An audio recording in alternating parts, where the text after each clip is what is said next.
alumni, jadi saya bakal banyak belajar dari senior hari ini ya. Baik. Selanjutnya, ya Bapak dan Ibu, kita dalam mengikuti acara hari ini ada beberapa aturan ya. Yang pertama, dalam sesi pemaparan materi, nanti kami mohon izin untuk mengaktifkan mute kepada semua peserta agar kita lebih kondusif. Kemudian dalam mengikuti diskusi, partisipan mohon memiliki prinsip positif dan kolaboratif. Kemudian setelah pemaparan nanti akan ada sesi tanya jawab, dan di sini satu sesi ada 3 pertanyaan. Silakan Bapak dan Ibu untuk mengklik tombol raise hand. Nanti saya sebagai moderator akan memfasilitasi ya siapa nanti yang ingin bertanya. Ataupun jika Bapak dan Ibu ingin bertanya melalui kolom chat, silakan nanti akan kami bacakan. Kemudian di akhir acara nanti juga ada feedback. Kami mohon bantuan dari Bapak dan Ibu untuk mengisi feedback sehingga kami bisa memperbaiki, meningkatkan kualitas dari event ini berikutnya. Dan juga nanti ada materi yang akan kami berikan. Baik. Nah, Bapak dan Ibu, kita sudah kedatangan 2 pembicara hari ini ya. Dua-duanya alumni dari PPM School of Management. Yang pertama adalah Ibu Eti Puspitasari, MM. Beliau adalah Business Director of Logistics and Distributions, CKB Logistik. Halo Ibu Eti, selamat sore Ibu. Selamat sore. Waalaikumsalam warahmatullahi wabarakatuh. Gimana kabarnya Ibu hari ini?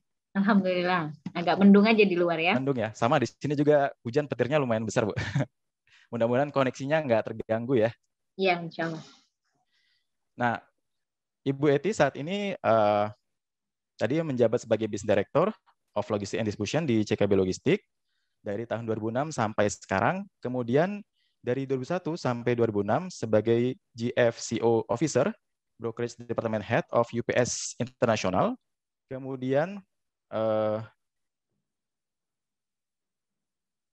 Kemudian selanjutnya ya di tahun 2010 sampai 2015 sebagai Senior Manager area Jawa, Sumatera, dan Indonesia Timur. Lalu di tahun 2006 sampai 2010 sebagai Exim Manager di area Sumatera, Air Freight, Traffic Distribution, Oil and Gas Project. Nah, dari pendidikan, Ibu Eti menyelesaikan S1 di STMT Trisakti, Jakarta pada tahun 2001 dalam bidang Air Transport Management. Kemudian lulus dari program MM dari PPM School of Management dalam bidang Risk Management. Baik, pembicara kita selanjutnya yaitu Bapak Adhika Yosmik, MM. Beliau adalah Marketing dan Brand Department Head G-Express ID, Logistics Sister Company dari JDID. Dan beliau juga tadi ya, juga sebagai alumni PPM School of Management dalam program MM Eksekutif Muda Angkatan 9. Halo, Pak Yosmik. Halo, Selamat sore, Pak.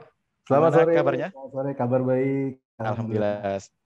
Ya, Pak Yosmik saat ini ya, tadi sebagai Marketing and Brand Department Head, kemudian sebelumnya memiliki pengalaman di PT Nusantara Surya Sakti dari tahun 2017 sampai 2018 sebagai Head of Commerce, kemudian dari Crevy.com di tahun 2016 sebagai Brand and Marketing Manager, lalu di tahun 2015 sampai 2016 di Toolbar Digital sebagai Digital Strategic Manager.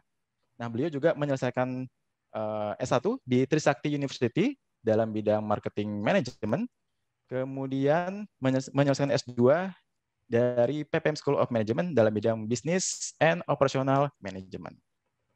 Baik, Bapak dan Ibu, itu sedikit perkenalan singkat dari kedua pembicara kita yang nantinya akan memberikan informasi, pengetahuan, dan materi yang sangat menarik bagi Bapak dan Ibu dalam bidang logistik. Kemudian,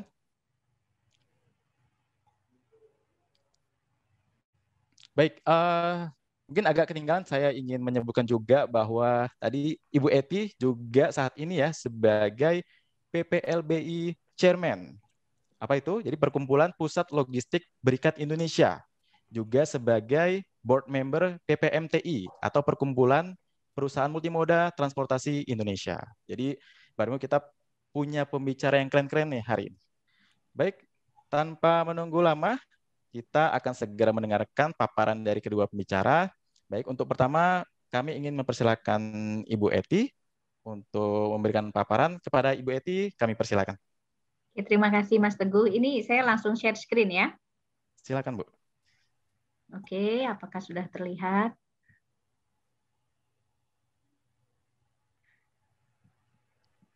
Baik. Kelihatan ya Mas ya? Cukup jelas ya? Sudah. Oke, Assalamualaikum warahmatullahi wabarakatuh. Selamat sore semuanya untuk rekan-rekan yang hari ini berkenan bisa hadir dalam acara ini. So, kemarin sempat dihubungin sama PPM, diminta untuk bicara the past and the future of logistic industry ya. Jadi mungkin saya akan lebih banyak share bagaimana pengalaman kami dalam organisasi, dalam perusahaan, dalam menghadapi pandemik yang kemarin dan apa hal-hal yang kita bisa pelajari gitu ya. Sehingga kami juga bisa bertahan, survive, dan bahkan mencapai pencapaian yang banyak juga gitu ya di tahun lalu gitu. Oke, 2020, 2021, dan 2022 new normal. Jadi kita udah mulai berpikir the next year apa yang akan kita lakukan gitu ya. Jadi kalau kita tahu 2020 itu the reality bites gitu ya. Kita bikin business plan, bikin banyak budget planning gitu ya. The first quarter still okay itu ya, walaupun waktu itu di Wuhan udah mulai ada banyak berita-berita di news gitu. Nah, tapi kemudian bulan Februari, Maret, and officially kayaknya kita mulai kena strike-nya itu, kena stroke-nya itu di bulan April ke depan, selanjutnya di bulan April. Banyak yang terjadi lockdown, dan kalau kita bicara COVID-19 gitu ya, bagaimana satu resiko yang kemudian benar-benar terjadi dan terjadinya sangat global. Selama ini kalau kita punya krisis itu biasanya dia ada yang regional, ada yang bahkan hanya by country gitu ya. Tapi kalau kita bicara COVID-19, the impact is really global.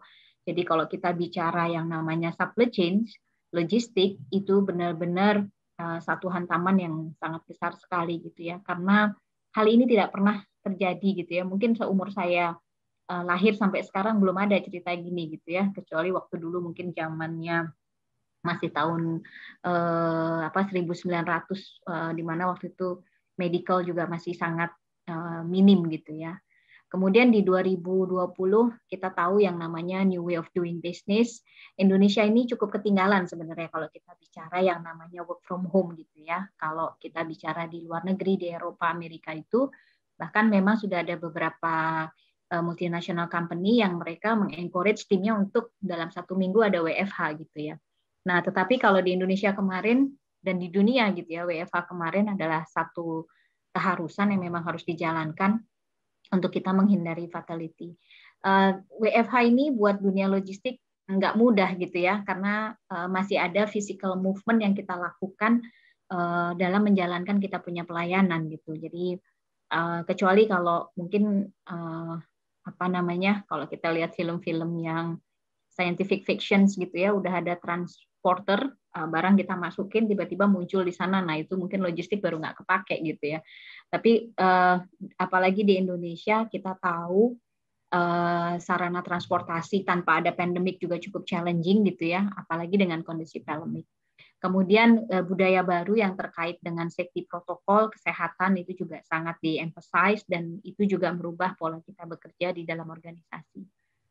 Business disruption tentu saja terjadi karena kita lihat banyak airlines yang mereka nggak beroperasi, kemudian negara-negara juga melakukan lockdown sehingga arus barang keluar masuk dan penumpang juga tidak ada, dan ini tentu saja tidak menghentikan kebutuhan atas barang-barang tersebut gitu ya pada saat terjadi pandemik. So itu adalah challenging yang sangat besar saat itu kami juga hadapi.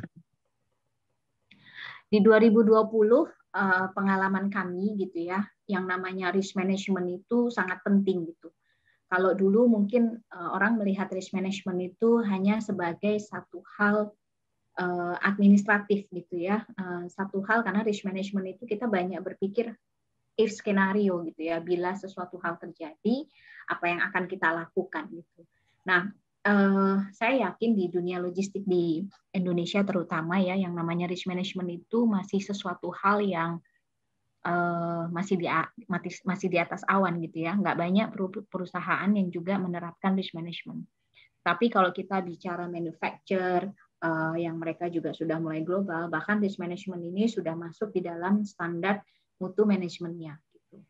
Nah, selain dari risk management, kita bicara what if skenario, apa yang akan terjadi bila sesuatu hal terjadi dan bagaimana kita bereaksi. Nah, kalau kita kemarin dalam situasi pandemi, kita masuknya sudah dalam posisi yang namanya business continuity plan. The risk is really happen, benar terjadi, dan bagaimana organisasi bereaksi dalam menghadapi risiko yang memang sudah terjadi. Di tahun 2020 juga kami mempelajari yang namanya ketahanan, gitu ya, resilience, kemudian adaptasi, kemampuan beradaptasi terhadap perubahan, gitu ya, dan terkait dengan komunikasi, kecepatan, itu adalah hal yang sangat penting dan itu memang sangat dibutuhkan dan itu bahkan menjadi competitive edge bagi kami juga kepada pelanggan-pelanggan kami.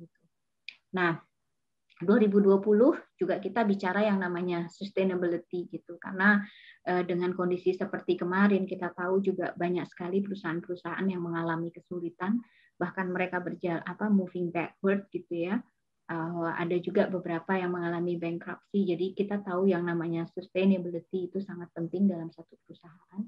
Dan bahkan bagaimana organisasi itu beradaptasi dalam situasi yang sulit, bahkan mencapai new opportunity, itu juga kami alami di tahun 2020.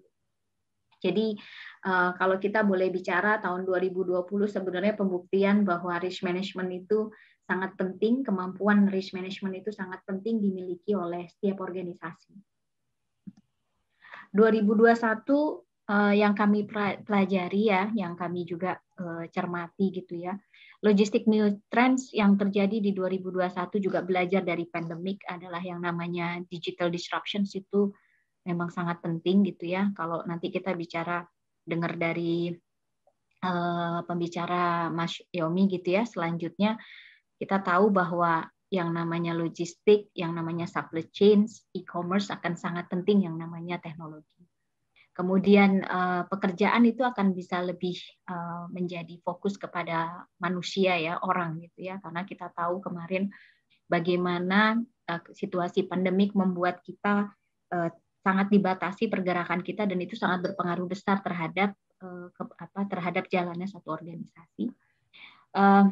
Dengan situasi pandemi kemarin gitu ya, itu satu pembelajaran juga bahwa banyak perusahaan-perusahaan juga harus mulai berpikir ulang gitu ya mengenai strategi supply chain mereka, manufacturing strateginya, supply supply sourcing strateginya, itu mereka juga harus merubah beberapa posisi gitu. Kalau kita lihat hampir semua manufacturer di dunia itu sangat bergantung terhadap supply bahan baku dari Cina.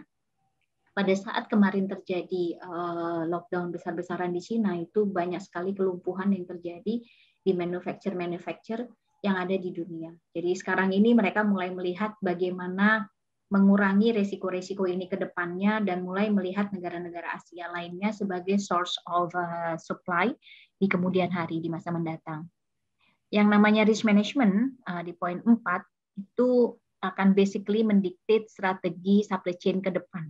Jadi dengan kejadian pandemi kemarin yang sama sekali di luar dugaan, begitu masifnya lockdown di seluruh dunia gitu ya, itu akan membuat strategi supply chain ke depan akan sangat bergantung terhadap risk management capability dari setiap organisasi gitu. Jadi supply chain itu akan sangat didikte sekali strateginya oleh risk management dari organisasi. Kemudian kalau dari sisi customer gitu ya, yang paling penting perubahan-perubahan itu yang akan didrive oleh sisi pelanggan adalah bagaimana kebutuhan end-to-end visibility dan transparansi itu semakin dibutuhkan gitu. Jadi kalau kita sekarang ya orang beli satu ballpoint gitu ya, seharga mungkin 50.000 dengan orang beli kendaraan seharga 500 juta gitu ya, kebutuhannya untuk bisa melakukan trace and tracking itu udah sama gitu. Kalau dulu kita melihatnya kalau barang yang mahal pantas lah ya si customer itu akan lebih banyak menaruh perhatian terhadap point to point atau perjalanan dari barangnya gitu loh. Tapi kalau saat ini kurang lebih menjadi sama gitu. Kebutuhannya akan transparansi dan end-to-end visibility menjadi sangat penting gitu. Belajar dari pandemi kemarin gitu ya, kita lihat bagaimana sosial politik gitu ya, bagaimana government membuat kebijakan-kebijakan yang kadang juga cukup mengagetkan dari sisi strategi, dari sisi supply chain juga akan menjadi bagian dari informasi yang dibutuhkan bagi kalau kita bicara keseluruhan supply chain di dunia. Kemudian nomor 2, dengan adanya digitalisasi yang semakin tinggi, sebenarnya salah satu hal juga yang dituntut oleh para konsumen adalah adanya efisiensi. Mereka maunya lebih cepat, lebih transparan, ada teknologi di sana, tetapi cost-nya harusnya lebih efisien gitu. Dan ini sebenarnya menjadi tekanan juga buat kita para penyedia jasa yang terkait dengan logistik. Kemudian nomor 4, kalau dulu yang namanya persaingan itu tajam gitu ya, baik terlihat maupun tidak terlihat gitu. Kalau sekarang persaingannya yang tidak terlihat yang cukup tajam, tapi yang terlihat mulai tidak gitu. Karena yang namanya competitions, collaborations itu mulai banyak terjadi gitu ya, karena memang kita nggak punya pilihan. Kalau kita mau bisa mencapai tingkat ekonomi, the economic of scale dalam satu proses distribusi atau transportasi, maka yang dibutuhkan adalah volume yang cukup besar. Nah, kalau kita nggak kerjasama, kadang-kadang volume ini nggak bisa berkumpul dalam satu titik, dalam satu poin yang bersamaan gitu ya. Jadi memang yang namanya competition, jadi biarpun berkompetisi, tetapi sebenarnya ada juga mereka berkooperasi gitu ya, untuk kita bisa mencapai economic scale yang lebih baik gitu. Kalau podcast yang sekarang kan sesama artis mereka melakukan kolaps gitu ya, kolaborasi gitu ya. Nah kami sekarang ini melihat bahwa kolaborasi ini akan memainkan peranan yang sangat penting untuk bisa mencapai sustainability services dari setiap organisasi penyedia jasa. Kalau kita lihat di kolom yang sebelah kanan gitu ya, ini sebenarnya saya ambil dari Bain punya artikel gitu ya. Bain itu salah satu konsultan yang cukup ternama di Amerika dan di dunia gitu ya, termasuk the big three. Kalau mereka mau melakukan yang namanya optimisasi profitability dari satu perusahaan gitu ya. Ada 3 hal yang membuat yang 3 cara untuk kita bisa bertahan di dalam Asia Pasifik di transportasi dan logistik gitu ya. Jadi kalau lihat di paling sisi kiri, yang sisi sini, ini kita lihat teknologi akan memainkan peranan yang sangat penting buat industri-industri logistik, supply chain untuk bisa bertahan dan bertumbuh. Nah, tetapi juga di satu sisi, di sisi kanan ini kita lihat ada juga threat untuk kita bertumbuh. Nah, ini yang akan bisa dilakukan memang oleh perusahaan-perusahaan saat ini untuk mulai melakukan investasi dari sisi teknologi. Kemudian bagaimana sih kami menjalani 2020 kami gitu ya, unbelievably, alhamdulillah gitu ya. Kami sebagai organisasi bahkan bisa mencapai target kami 100% gitu ya, baik secara finansial, operasional maupun secara people gitu ya. Dan satu hal yang menjadi target utama kami bahwa tidak ada terjadi fatality karena memang masih beroperasi selama kondisi pandemik gitu ya dari tim operation kami. Jadi kami masih beroperasi kurang lebih 70%. 30% tim kami kami lakukan seperti scheduling gitu ya untuk yang WFO dan WFH. Kemudian bahkan kami bisa mencapai operational performance yang terbaik juga tahun lalu karena kami ada project 24/7, jadi 24 jam 7 hari seminggu kami melakukan delivery gitu ya. Kurang lebih kemarin hanya untuk air freight, pengangkutan melalui ini sebagai contoh gitu ya, distribusi barang pengantaran sampai dengan tempat pelanggan industri, kurang lebih ada sekitar 2.500 rute itu kami bisa mencapai 24 dalam committed time. Jadi ada yang 24 jam, ada yang 36 jam gitu ya. Dan kalau lihat CKB gitu ya, kenapa ini cukup challenging karena kami bekerjanya di remote area gitu ya, di tempat-tempat yang bukan kota besar gitu. Jadi kenapa ini jadi satu hal yang baik juga buat kami? Kemudian kami berhasil menaikkan market share kami di air freight distribution. Jadi kalau kita bicara pengangkutan dari Jakarta sampai dengan Balikpapan melalui udara, itu market share kami sudah kurang lebih 59% gitu ya. Jadi kami yang cukup besar di sana. Sedangkan untuk ke Papua kami sekitar hampir 70%. Jadi cuma tinggal kami sama the flag carrier yang paling besar di Indonesia yang punya pesawat itu. Yang ada di ranking 1, 2, dan 3 gitu. Kemudian secara operasional sustainability-nya ini sangat membantu pihak pelanggan kami sehingga mereka nggak mengalami yang namanya terlambat, harga naik gitu ya. Itu juga kami bisa pertahankan gitu ya.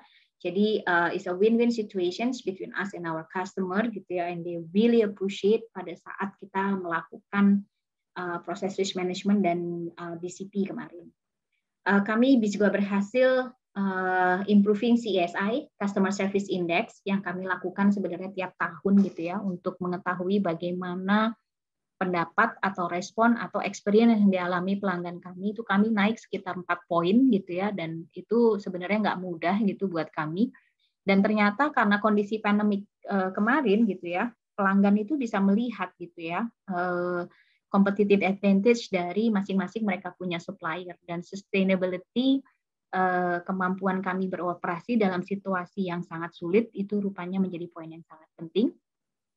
Dan yang terakhir itu engagement, employee engagement score gitu ya. Kami dengan pekerja dengan seluruh tim yang ada di CKB yang ada sekitar 1.800 in total itu ternyata malah naik gitu. Padahal kami WFH nggak pernah ketemu gitu ya. Ketemu tuh sangat terbatas sekali, tapi ternyata engagement-nya juga tetap tinggi gitu. Jadi dan ini kami bisa mencapai ini juga karena memang teknologi di dalam organisasi sudah cukup membantu kami dalam kami melakukan perubahan proses kerja dari WFO dan WFH gitu.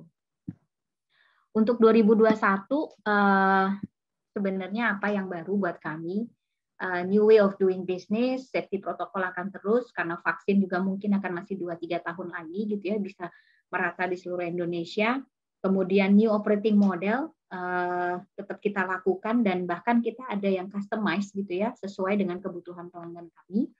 Kemudian kita punya new project initiative yang sudah jalan bahkan di awal tahun dan akhir tahun 2020 kita punya rute-rute baru, freighter jadi pesawat khusus kargo untuk ke Manado Singapura, Balikpapan Singapura, Ujung Pandang Singapura, dan Manado Singapura ini kami masuk ke agromarine. Jadi kami bawa yang namanya frozen tuna, crab gitu ya untuk dibawa ke luar negeri. Dan kemudian di 2021 ini in the making ya, untuk 2 hal itu kami sedang dalam proses untuk launching Jakarta ke East Java dan Kalimantan serta dari Papua, rute ke Papua dari Jawa gitu ya, dan intra Papua. Jadi kita akan buka rute-rute baru. Jadi kenapa ini spesial? Karena kami sebenarnya sudah selain juga fokus kami di mining oil and gas gitu ya, kami juga mencoba untuk main di 2PL gitu ya. Jadi kalau di logistik itu ada yang namanya 3PL dan ada yang di 2PL gitu. Our specialty, our strength sebenarnya ada di 3PL. Tetapi kami tahu untuk kami bisa memberikan competitive advantage, cost yang lebih efisien, kami membutuhkan volume yang lebih banyak. Nah, volume yang lebih banyak ini kami masuk melalui genre-nya 2PL gitu ya, two party, second party logistik gitu maksudnya. Kemudian kami akan membuka Balikpapan hub kami yang baru itu seluas kurang lebih 2 hektar gitu ya. Kalau kami yang ada di Jakarta, kayak tadi film yang sudah di show itu sekitar 13 hektar, Surabaya kami 5 hektar, nanti yang di Balikpapan 2 hektar. Dan pembukaan branch baru di Sulawesi karena kami melihat nikel ini akan makin booming gitu ya. Kami sudah ada 4 cabang di Sulawesi dan nanti ini akan ada tambah 2 lagi. Nah, ini termasuk sedikit informasi tentang CKB gitu ya. Kami memang nggak terkenal di kota besar gitu ya. Biasanya kami terkenalnya di kota-kota kecil, di kabupaten, tetapi yang ada tambangnya gitu. Karena memang fokus kami, segmen utama pasar kami adalah mining, oil and gas, dan heavy equipment. CKB sendiri kami ada dua hal, ada dua pilar yang besar gitu ya. Yang pertama logistik distribusi, di mana saya bertanggung jawab di situ, dan yang kedua di port and shipping gitu ya. Jadi kami operate pesawat juga, operate kapal, LCT, barging gitu ya. Nanti ada lebih detail lagi ya. Kemudian kami berdiri tahun 98. Total karyawan kami ada 1.200 gitu ya. Total warehouse kami untuk yang PLB itu ada 7,5 hektar. Sedangkan untuk warehouse keseluruhan kami ada di 22 hektar. Dan kami ada di 51 lokasi di 38 kota di Indonesia. Jadi kalau dilihat ini di Kalimantan, kalau Bapak Ibu lihat kota-kotanya ini sebenarnya kota-kota di mana ada tambang-tambang baik coal, gold, oil and gas beroperasi, itu kami ada di sana. Ini list customer kami. Memang kami banyak bergerak di bidang B2B gitu ya. Kalau dilihat ini adalah industri-industri alat berat, pertambangan, kontraktor mining, dan memang ini segmen utama pasar kami. Jadi kalau dilihat dari sisi pandemik gitu ya, kami juga tahu bahwa sebenarnya pada saat industri itu mengalami stagnasi, yang terus bergerak adalah yang terkait dengan konsumsi, yang dikonsumsi oleh orang langsung gitu ya. Nah, ini jadi opportunity yang bagus buat kami karena kami punya footprint yang cukup banyak. Kalau bisa dilihat hampir seluruh Indonesia di titik-titik yang cukup remote gitu. Jadi kami tahu pasti ada pergerakan barang gitu. Kalau kemarin kami pergerakan barang untuk industrial, kalau sekarang kami mulai lihat untuk consumer good gitu. Tetapi bukan berarti kami main di end miles delivery gitu ya, tetapi kami mainnya dari titik poin-poin yang besar. Jadi kami nggak melakukan delivery ke penerima langsung gitu. Nah ini adalah integrasi solusi kalau kita bicara. Jadi kita melihat gitu ya, the future of logistics adalah sebenarnya di 3PL dan 4PL gitu ya. Kalau ini di luar e-commerce. Jadi dan mereka semua platformnya akan berdasarkan teknologi. Jadi kalau sekarang ini masih banyak perusahaan logistik di Indonesia itu hanya fokus di tracking, hanya fokus di pengangkutan melalui udara, pengangkutan melalui laut, tetapi tidak ada value yang diberikan. Nah ini sebenarnya dengan arah industri supply chain ke depannya, sebenarnya integrated logistics solutions itu akan menjadi hal yang penting karena value added dan sustainability di mana di situ juga ada risk management itu baru bisa akan dirasakan oleh pelanggan. Nah ini kalau dilihat dari skema ini kami dari barang masuk ke Indonesia sampai dengan ke industri forward logistik dan nantinya reverse logistik itu akan menjadi bagian dari tanggung jawab kami untuk bisa memberikan support ke pelanggan yang terbaik karena efisiensi baru bisa terjadi kalau kita juga bisa melakukan end-to-end services ke pelanggan. Sehingga kita juga punya visibility sebenarnya berapa besar transaksi atau volume yang memang harus diangkut. Serta poin-poin penting kalau kita lihat di dalam distribusi itu yang bisa menjadi bottleneck bagi pelanggan. So ini kurang lebih hal-hal yang kita lakukan buat pelanggan kita gitu ya. Benefit yang kita harus berikan ke pelanggan basically ke depannya itu semua industri akan lebih fokus ke dalam core-nya. Kalau misalnya manufacture pakaian gitu ya, mereka akan lebih fokus ke R&D gitu ya. Logistik trennya akan menjadi sesuatu yang di-outsource-kan kepada yang ahli. Nah, kalau ini 2PL udah nggak bisa gitu. Dan ini harusnya menjadi opportunity yang besar bagi perusahaan-perusahaan yang memang mulai bergerak ke arah 3PL logistics. New growth kami gitu ya. Jadi kalau tadi teman-teman lihat sebenarnya kita industri utama kita ada di mining, oil and gas. Tetapi kami punya footprint yang bagus sekali seperti ini gitu ya. So kami berpikir bagaimana caranya kita bisa memaksimizing kita punya kapasitas gitu. Karena kalau misalnya isinya hanya spare part aja pasti ada volume sisa yang kita bisa jual gitu. So kita mulai melihat pasar lain gitu. Nah, e-commerce ini menjadi salah satu target kita, tetapi kita tidak melakukan end miles delivery. End miles delivery itu maksudnya dari pelabuhan sampai dengan atau port gitu ya atau titik hub sampai dengan pintu customer. Nah, itu kami nggak lakukan karena secara bisnis model itu berbeda dengan bisnis model kami saat ini. Tetapi kami akan membantu di main hole-nya. Jadi kalau bicara main hole itu contohnya dari Jakarta ke Balikpapan, dari Jakarta ke Samarinda, Jakarta ke Timika, atau Jakarta ke Medan. Nah, itu akan menjadi porsi kami untuk mensupport industri e-commerce gitu ya. Kalau teman-teman lihat sekarang ini, bahkan di customer portfolio kita, itu kita sudah bekerja sama dengan kayak namanya JNE, JNT, Lazada, Express gitu ya, untuk mereka memaksimalisasi kapasitas yang kita punya. Karena kalau mereka sendiri gitu ya, cost per unitnya akan bisa tinggi. Tetapi kalau kita gabung dengan volume total yang milik CKB, itu secara cost per unit dia akan jadi jauh lebih rendah dan itu akan menjadi keuntungan buat perusahaan-perusahaan ini supaya mereka juga bisa lebih kompetitif gitu ya di depan customer-nya langsung. Untuk kami sendiri, yang namanya balancing portfolio itu akan menjadi hal yang sangat penting karena itu termasuk menjadi bagian dari daya tahan organisasi pada saat terjadi krisis. Kalau kami hanya punya satu segmen pasar yang sangat kuat dan nggak punya balancing portfolio, and those situation like pandemic that we have in 2020 is happening again, then it's going to be very disaster situations buat company gitu. Pada saat BCP itu kami mencoba gitu melakukan beberapa skenario hijau, kuning, dan merah gitu ya. Jadi kami melakukan banyak hal untuk juga bagaimana caranya organisasi ini bisa bertahan dan customer kita bisa bertahan gitu ya. Karena kalau customer kita bisa bertahan, kita ikut bertahan juga gitu. Jadi is a mutual relationship between us and our customer gitu ya. Jadi saat itu juga satu hal yang juga kita harus berikan ke pelanggan kita pada saat kita melakukan balancing portfolio adalah a very win-win situations gitu. Mereka stabil, sustain, service kita ke mereka juga akan mengalami hal yang sama gitu ya. Apalagi kalau mereka bertumbuh.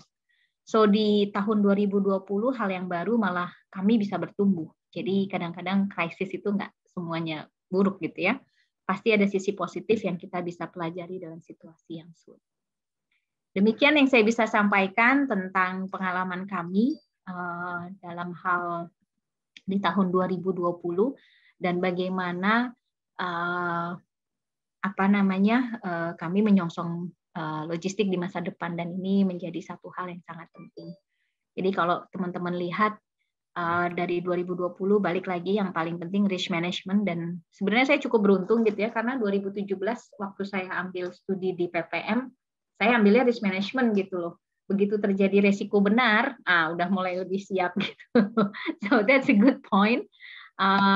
Kemudian moving forward-nya yang namanya sustainability, adaptability to change itu akan sangat penting bagi organisasi.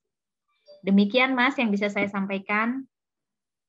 Baik, terima kasih Ibu Eti untuk paparannya. Menarik sekali ya Bapak dan Ibu tadi bahwa krisis itu tidak melulu memberikan hal negatif ya. Terutama kalau kita sudah bisa memprediksi atau sudah ada risk manajemennya. Baik, pasti banyak pertanyaan, mungkin banyak yang penasaran bagaimana lebih detailnya ya dari Bu Eti. Nanti silakan mohon persiapkan Bapak dan Ibu jika ada pertanyaan. Untuk sementara kita akan lanjutkan ke pemateri berikutnya. Baik. Terima kasih. Baik, terima kasih Ibu Eti. Selanjutnya kami persilakan kepada Pak Andika Yusmik untuk memberikan paparan. Silakan Pak, waktu dan tempat kami persilakan. Oke, baik. Terima kasih. Saya share screen dulu ya.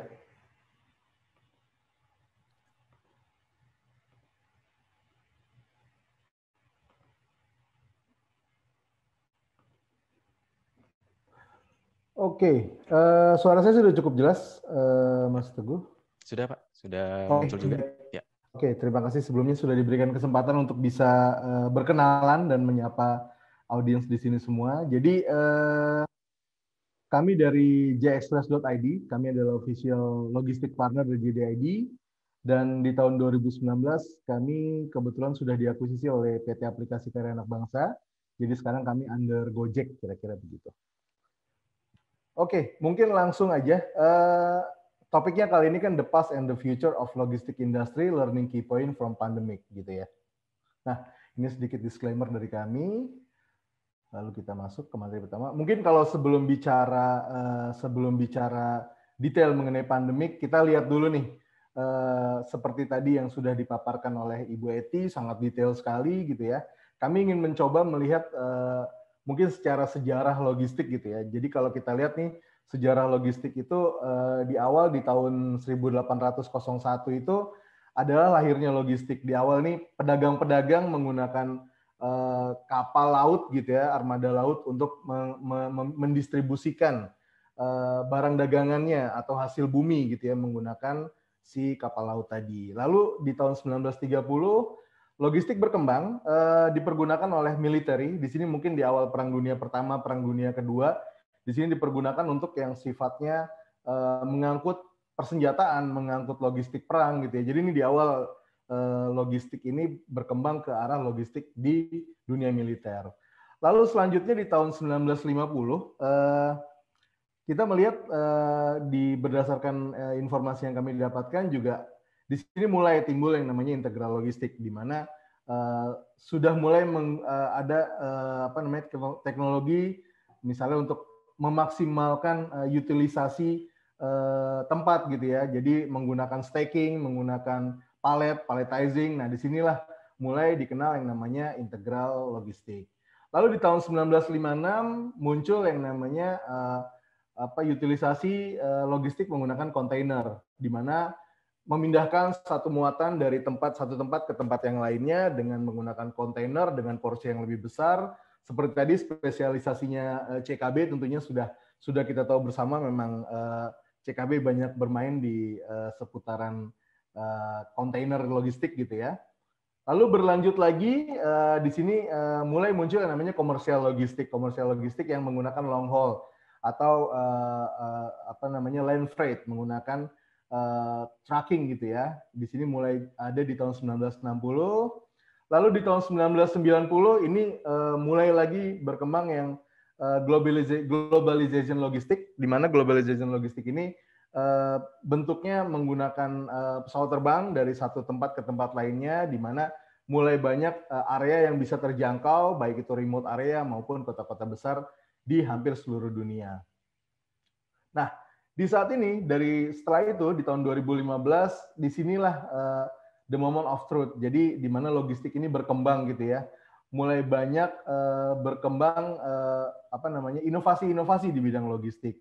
Dari kami sendiri di headquarter kami di jd.com sudah mulai menggunakan pengiriman menggunakan drone. Jadi untuk mengirimkan beberapa area yang memang sangat jauh, kami menggunakan drone gitu ya. Kalau di Indonesia mungkin belum, kami sudah pernah dari JDID sudah pernah melakukan drone testing, tapi memang belum dijalankan karena ada terkendala peraturan, masih belum fix di Indonesia, jadi belum dijalankan.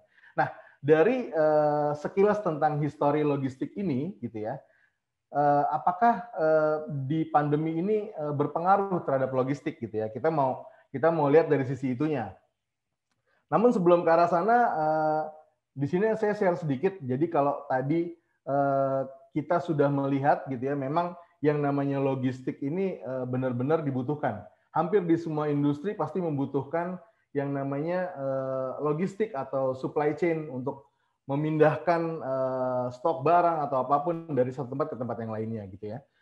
Lalu perkembangannya di saat sekarang ini memang yang namanya e-commerce gitu ya, yang namanya enabler atau marketplace gitu ya. Sekarang banyak sekali bermunculan gitu ya, dari mulai yang sifatnya general menjual barang secara umum atau yang sifatnya memang produk yang sifatnya spesifik, misalnya menjual hijab gitu ya atau menjual kosmetik, hanya kosmetik. Nah, ini memang sangat banyak dan sangat boleh dibilang lagi tinggi nih trennya gitu ya. Nah, tapi dari sini tetap kita lihat semua itu tetap membutuhkan untuk touch ke sisi customer, tetap membutuhkan yang namanya logistik untuk mengirimkan dan sudah pasti untuk sebagai customer experience juga. Jadi ketika customer sudah memesan barang secara online dengan sangat mudah, lalu dibantu oleh logistik untuk mendistribusikan atau mendelivery barangnya. Gitu. Mungkin setelah itu kita lanjut lagi. Nah, bagaimana di saat pandemik gitu ya? Sebelum kita bahas lebih dalam terkait pandemik, kita coba lihat dulu apa sih sebenarnya di pandemik itu ada fase apa saja gitu ya. Jadi kalau kita lihat memang di pandemik ini ada beberapa fase yang sebenarnya sudah kita lalui sih. Ini kita flashback sedikit aja. Di fase pertama kita tahu di tahun kemarin ketika muncul pasien COVID-1 atau COVID-1 di Indonesia, itu mulai dilanda yang namanya kebingungan gitu ya. Lalu selanjutnya di fase 2 di sini jumlah pasien yang terinfeksi semakin banyak dan ada beberapa juga korban jiwa juga seperti kita tahu bersama. Dan di sini mulai dari pemerintah juga mewajibkan yang namanya social distancing. Lalu dari situ kebutuhan bahan pokok naik gitu ya, banyak orang yang merasa perlu untuk membeli untuk stoknya sendiri segala macam gitu ya. Lalu lanjut lagi ke fase yang ketiga di mana dilanda kepanikan nih, udah mulai kepanikan karena jumlah pasiennya juga semakin naik gitu ya. Terus kita juga belum tahu di saat itu, kita belum tahu di tahun lalu kita belum tahu gimana caranya untuk bisa sembuh atau enggak segala macam, masih banyak pertanyaan di kala itu. Nah, di sini setelah itu mulai banyak edukasi yang kita jalankan. Kebetulan kami juga menjalankan beberapa edukasi terkait bagaimana supaya bisa tidak terkena virus gitu ya, seperti cuci tangan segala macam. Nah, ini kita jalankan terus. Lalu di selanjutnya mulai digaungkan yang namanya new normal gitu ya, di fase yang keempat, di fase yang terakhir, di mana dari pemerintah juga menggaungkan wajib menggunakan masker selalu gitu ya. Terus juga banyak hal yang harus kita lakukan, selalu cuci tangan, di mana kita sudah masuk di mana fase yang disebut oleh fase new normal. Nah, di fase new normal ini tentunya terjadi perubahan gitu ya. Setelah kita lihat nih dari fase-fase yang sebelumnya sudah terjadi gitu ya di masa pandemik, ada perubahan-perubahan yang memang terjadi. Nah, apa saja sih sebenarnya perubahan yang terjadi setelah efek dari pandemik itu sendiri? Oke, jadi di masa pandemik ini ada yang namanya consumer mega shift. Jadi ada perubahan habit, perubahan kebiasaan dari customer di masa pandemik gitu ya. Yang pertama timbul yang namanya semakin banyak empathic society, di mana setiap individu merasa empati dan membangun society-nya sendiri atau membangun saling membantu apabila melihat ada yang terkena COVID. Banyak yang kita lihat, mungkin kalau contoh kecilnya, apabila ada tetangganya yang terkena COVID, terus kirim makanan segala macam. Nah, ini timbul empathic society seperti ini. Bahkan di yang lebih besar, di scope yang lebih besar juga banyak event yang diadakan untuk konser amal, untuk memberikan bantuan secara virtual. Nah, ini yang timbul, the rise of empathic society. Lalu yang selanjutnya ada consumer mega shift yang terjadi juga, di mana naik yang namanya stay at home lifestyle. Nah, kalau kita lihat stay at home lifestyle ini banyak sekali, kita tahu sendiri dari mulai work from home yang memang diwajibkan oleh pemerintah gitu ya. Terus juga ada yang namanya perubahan gitu ya, dari yang sebelumnya kalau di sini kita lihat di data dine in, mereka yang membeli makanan di restoran itu menurun, benar-benar menurun dari yang sebelumnya banyak sampai ini di awal COVID itu ada sampai 58%, lalu setelah new normal menurun sampai 25%. Nah, di sini ada perubahan yang terjadi gitu ya. Tentunya ini berpengaruh juga nih ke logistik sebenarnya. Jadi beberapa, mungkin kalau yang kayak kami, karena kebetulan kami ada di last mile delivery, jadi ini juga memberikan impact buat kami untuk bisa membantu mensupport kebutuhan dari customer yang ada di seluruh Indonesia, seperti itu.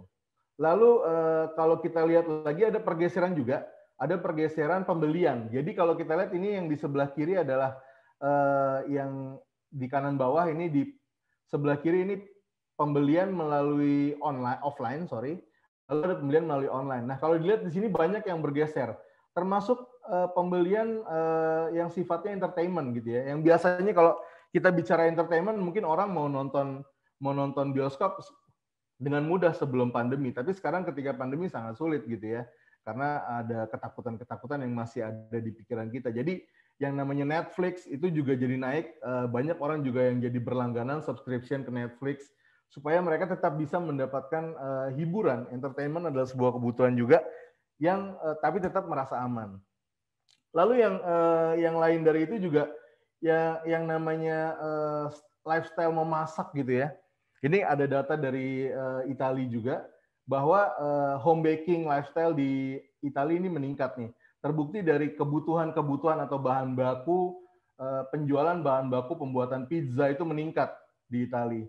Nah ini, jadi emang salah satu consumer mega shift setelah pandemik ini adalah stay at home lifestyle gitu. Lalu lanjut lagi. Nah, ini selanjutnya ada yang namanya go virtual gitu ya. Ada yang namanya go virtual. Nah, go virtual itu seperti apa gitu ya. Ini ada perubahan juga. Jadi kayak misalnya sekarang ini banyak kita melakukan ibadah secara virtual atau bahkan nonton konser secara virtual. Dan ini salah satu juga kami juga berpartisipasi dalam kegiatan virtual run. Jadi kami menjadi salah satu official logistik partner untuk Jawara VR. Jadi ada event virtual run di mana mungkin biasanya kalau dulu kontes run atau run kontes yang misalnya 10K gitu ya. Ini biasanya kan dilakukan secara offline, banyak orang kan sekarang nggak mungkin gitu ya. Protokol kesehatan harus dijalankan, tidak boleh bergerombol segala macam. Jadi dijalankan secara virtual. Jadi kegiatan Jawara VR ini salah satunya kita jalankan mereka yang mendaftar Jawara VR ini kan mendapatkan jersey, mendapatkan medali gitu ya. Nah, medalinya kita yang kirimkan. Jadi ini salah satu bentuk partisipasi kami di consumer mega shift during pandemic gitu ya. Selain tadi ya, kayak misalnya mengirim kalau kami memang di last mile delivery banyak yang berbelanja di e-commerce dan memang tren berbelanja di e-commerce itu ya untuk menghindari kontak langsung memang meningkat. Jadi kami juga support di situ.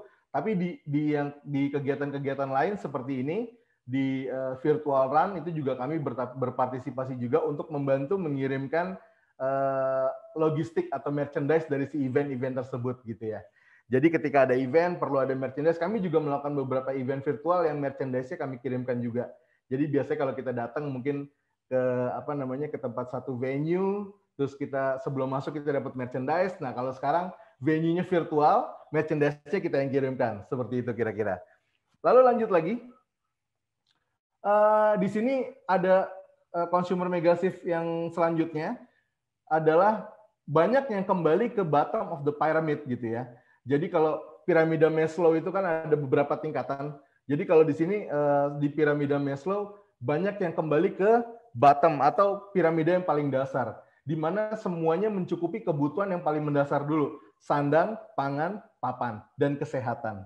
Gitu. Jadi kalau kita bicara sekarang ini mungkin bahkan sampai pemerintah juga menurunkan pajak pembelian kendaraan bermotor kan ya, karena memang banyak di antara consumer yang berpikir yang penting aman dulu gitu kan, mungkin beli mobil menjadi kesekian gitu kan, karena memang ya lebih banyak aktivitas di rumah juga di situ, yang akhirnya pemerintah juga mengeluarkan ya, tadi penurunan pajak pembelian kendaraan bermotor. Nah ini hal-hal ini yang juga menjadi kita harus concern juga nih. Kita harus concern juga terhadap audiens kita, terhadap customer kita. Di mana setiap customer pasti berpikir, apakah paket yang dikirimkan bersih atau tidak, segala macam. Nah ini hal-hal ini yang kita lakukan juga. Kami berpartisipasi aktif, memberikan edukasi dan informasi bahwa paket kami selalu didesinfektan segala macam. Nah ini kami jalankan. Dan dari awal pandemik malah ini kami jalankan, dan edukasinya terus kami jalankan, dan protokol kesehatan tetap jadi nomor 1 di tim operasional kami, seperti itu. Nah, lanjut dari sini. Nah, sekarang kita bicara secara brand nih, gitu ya. Gimana brand bisa merespons hal-hal tersebut di atas, gitu ya. Perubahan-perubahan mega shifting di saat pandemi. Oke, yang pertama di sini kita ada 5 prinsipal branding pada saat krisis, gitu ya. Yang pertama yang harus kita lihat adalah kita harus mengedepankan empati gitu ya. Karena empati itu pasti akan bisa menyentuh customer kita, di mana customer kita sedang dalam keadaan bingung, dalam keadaan yang mereka juga nggak tahu mesti ngapain, ada kepanikan, mungkin ada keluarganya yang baru saja meninggal atau gimana gitu kan. Nah, ini yang harus kita kedepankan. Menangkan customer kita dengan rasa kasih dan sayang. Jadi seperti background saya ini juga memang ini salah satu dari program employer branding kita, nanti saya jelaskan juga kenapa banyak love-nya gitu kan. Nah, ini yang apa namanya, yang harus kita kedepankan gitu ya. Jadi win your customer with love gitu kan. Lalu selanjutnya yang harus kita lakukan dari sebuah brand adalah perlakukan sebuah brand seperti manusia, bukan hanya seperti sapi perahan gitu. Jadi jalankan atau sebuah brand ini adalah, bayangkan ini adalah sebuah manusia yang bisa memberikan rasa kasih, rasa sayang, sehingga customer atau audiens kita merasa nyaman dengan kita, gitu ya. Lalu yang selanjutnya yang akan kita kedepankan juga adalah useful brand create social benefit, di mana kita harus mengedepankan sebuah fungsi atau sebuah usefulness dari brand kita, sehingga audiens atau consumer kita langsung merasa, wah, ini benar-benar memberikan solusi buat saya, dan saya mau menggunakan brand tersebut. Lalu selanjutnya, ini saatnya kita memberi lebih gitu ya. Ada beberapa kegiatan-kegiatan yang kita juga berpartisipasi aktif di kala pandemi juga, memberikan bantuan-bantuan atau apa namanya, sifatnya promosi yang bisa membantu audiens kita dalam menghadapi kesulitan di kala pandemi. Nanti akan saya jelaskan. Lalu selanjutnya, jadilah sebuah part dari solusi gitu ya.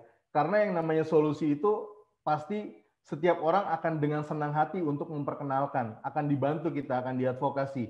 Jadi kalau kita menjadi brand yang bisa memberikan solusi, pasti akan banyak audiens kita yang mau, oh ini brand ini bagus nih, dia ngasih solusi. Dengan senang hati orang akan membantu mempromosikan dengan gratis, dengan cuma-cuma. Seperti itu. Lalu lanjut lagi. Nah, di sini kita bicaranya secara garis besar ya. Jadi kita bicara shareholders. Ada employee, ada consumers gitu ya. Jadi kita bicara shareholders. How we respond. Nah, di sini ada salah satu program yang kita jalankan, employer branding. Jadi kita, ini kenapa juga background saya ada love-nya gitu kan. Jadi kita di sini memperkenalkan program yang namanya We Love We Care, di mana kami ingin dikenal sebagai brand yang peduli dan sayang terhadap orang-orang yang ada di sekitar kita, terhadap shareholders, terhadap semuanya, gitu ya. Dan dari sini kita juga mau mencoba meningkatkan brand awareness, mencoba memperkenalkan brand kami bahwa kami adalah brand yang bisa berempati di kala pandemi seperti itu. Lalu lanjut lagi. Nah, kalau kita bicara brand positioning gitu ya, di sini kami ingin mengedepankan di mana kami merupakan sebuah perusahaan yang sayang, yang care terhadap customer dan karyawan, gitu ya. Jadi kami ingin mengedepankan nilai sering suka membantu, gitu ya, tenang, kekeluargaan dan kebersamaan. Di situ nilai-nilai itu yang ingin kita kedepankan. Nah, kalau di sebelah kanan ini ada brand archetype. Di sini brand archetype yang kami ingin munculkan adalah caregiver, di mana kami ingin dikenal sebagai brand yang memberikan kasih sayang gitu ya terhadap semua orang yang ada atau semua shareholders di sekitar kita gitu ya. Dan kita pengen menjelaskan juga untuk employee kita, untuk member kita bahwa kalian aman bersama kita dan kita akan selalu take care terhadap keseharian kalian gitu. Jadi kami ingin menimbulkan hal seperti itu dan ini yang kami jalankan sehingga semua tetap nyaman dari sisi internal, dari sisi karyawan juga tetap nyaman bekerja bersama kami dan dari sisi customer juga nyaman mengirimkan atau menitipkan barangnya kepada kami. Ini yang kami ingin coba keluarkan. Kami ingin mencoba menyikapi dengan rasa cinta dan kasih di kala pandemi seperti itu. Lalu lanjut lagi. Nah, di sini mungkin kalau bicara positioning gitu ya, kami punya ada 7 core values. Yang pertama ada customer first, teamwork and collaboration, caring, integrity, accountability, proactive, dan innovation. Nah, dari 7 ini, kami ingin mengangkat 3 hal yang paling teratas yang bisa kami sampaikan juga ke audiens atau halayak umum gitu ya. Yang pertama customer first, teamwork and collaboration, lalu ada caring. Nah, di sini value ini yang kami highlight gitu ya. Ada beberapa activity juga yang meng-highlight 3 value ini. Dan ini juga yang akhirnya memberikan kami ide untuk menjalankan brand kami sebagai caregiver brand. Kami ingin memperkenalkan bahwa JX adalah brand yang caregiver yang peduli gitu ya, senang untuk membantu, semua yang saling berbagi kasih sayang. Nah, ini yang kami ingin kedepankan. Lalu lanjut lagi. Nah, di sini kita akan menjelaskan gimana sih kita bikin engagement-nya ya untuk mengedepankan si We Love We Care ini ke baik itu ke customer maupun ke karyawan. Nah, ini ada beberapa program engagement di internal kami untuk karyawan gitu ya. Jadi kita bikin yang namanya virtual interactive event, ada talk show dengan topik-topik yang tidak membahas terkait pekerjaan, lebih sifatnya casual, santai gitu ya, membahas well-being, lifestyle, hobbies, trends gitu ya, atau tentang keluarga, parenting. Nah, ini yang kita jalankan gitu ya.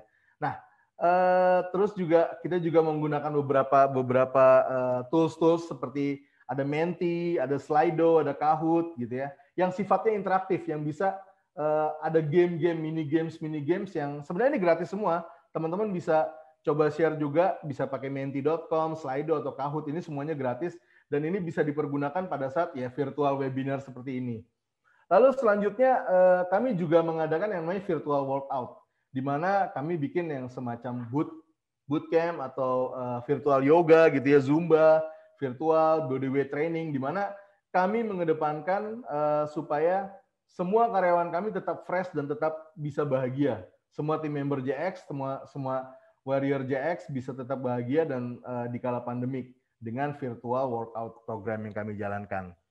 Lalu selanjutnya juga kami selalu melakukan setiap bulan ada virtual business updates, baik itu secara town hall gitu ya, maupun function stand up.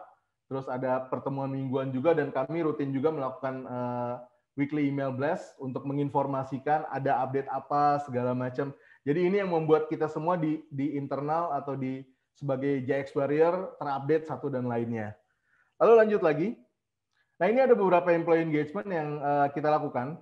Jadi yang pertama kita membuat yang namanya care room.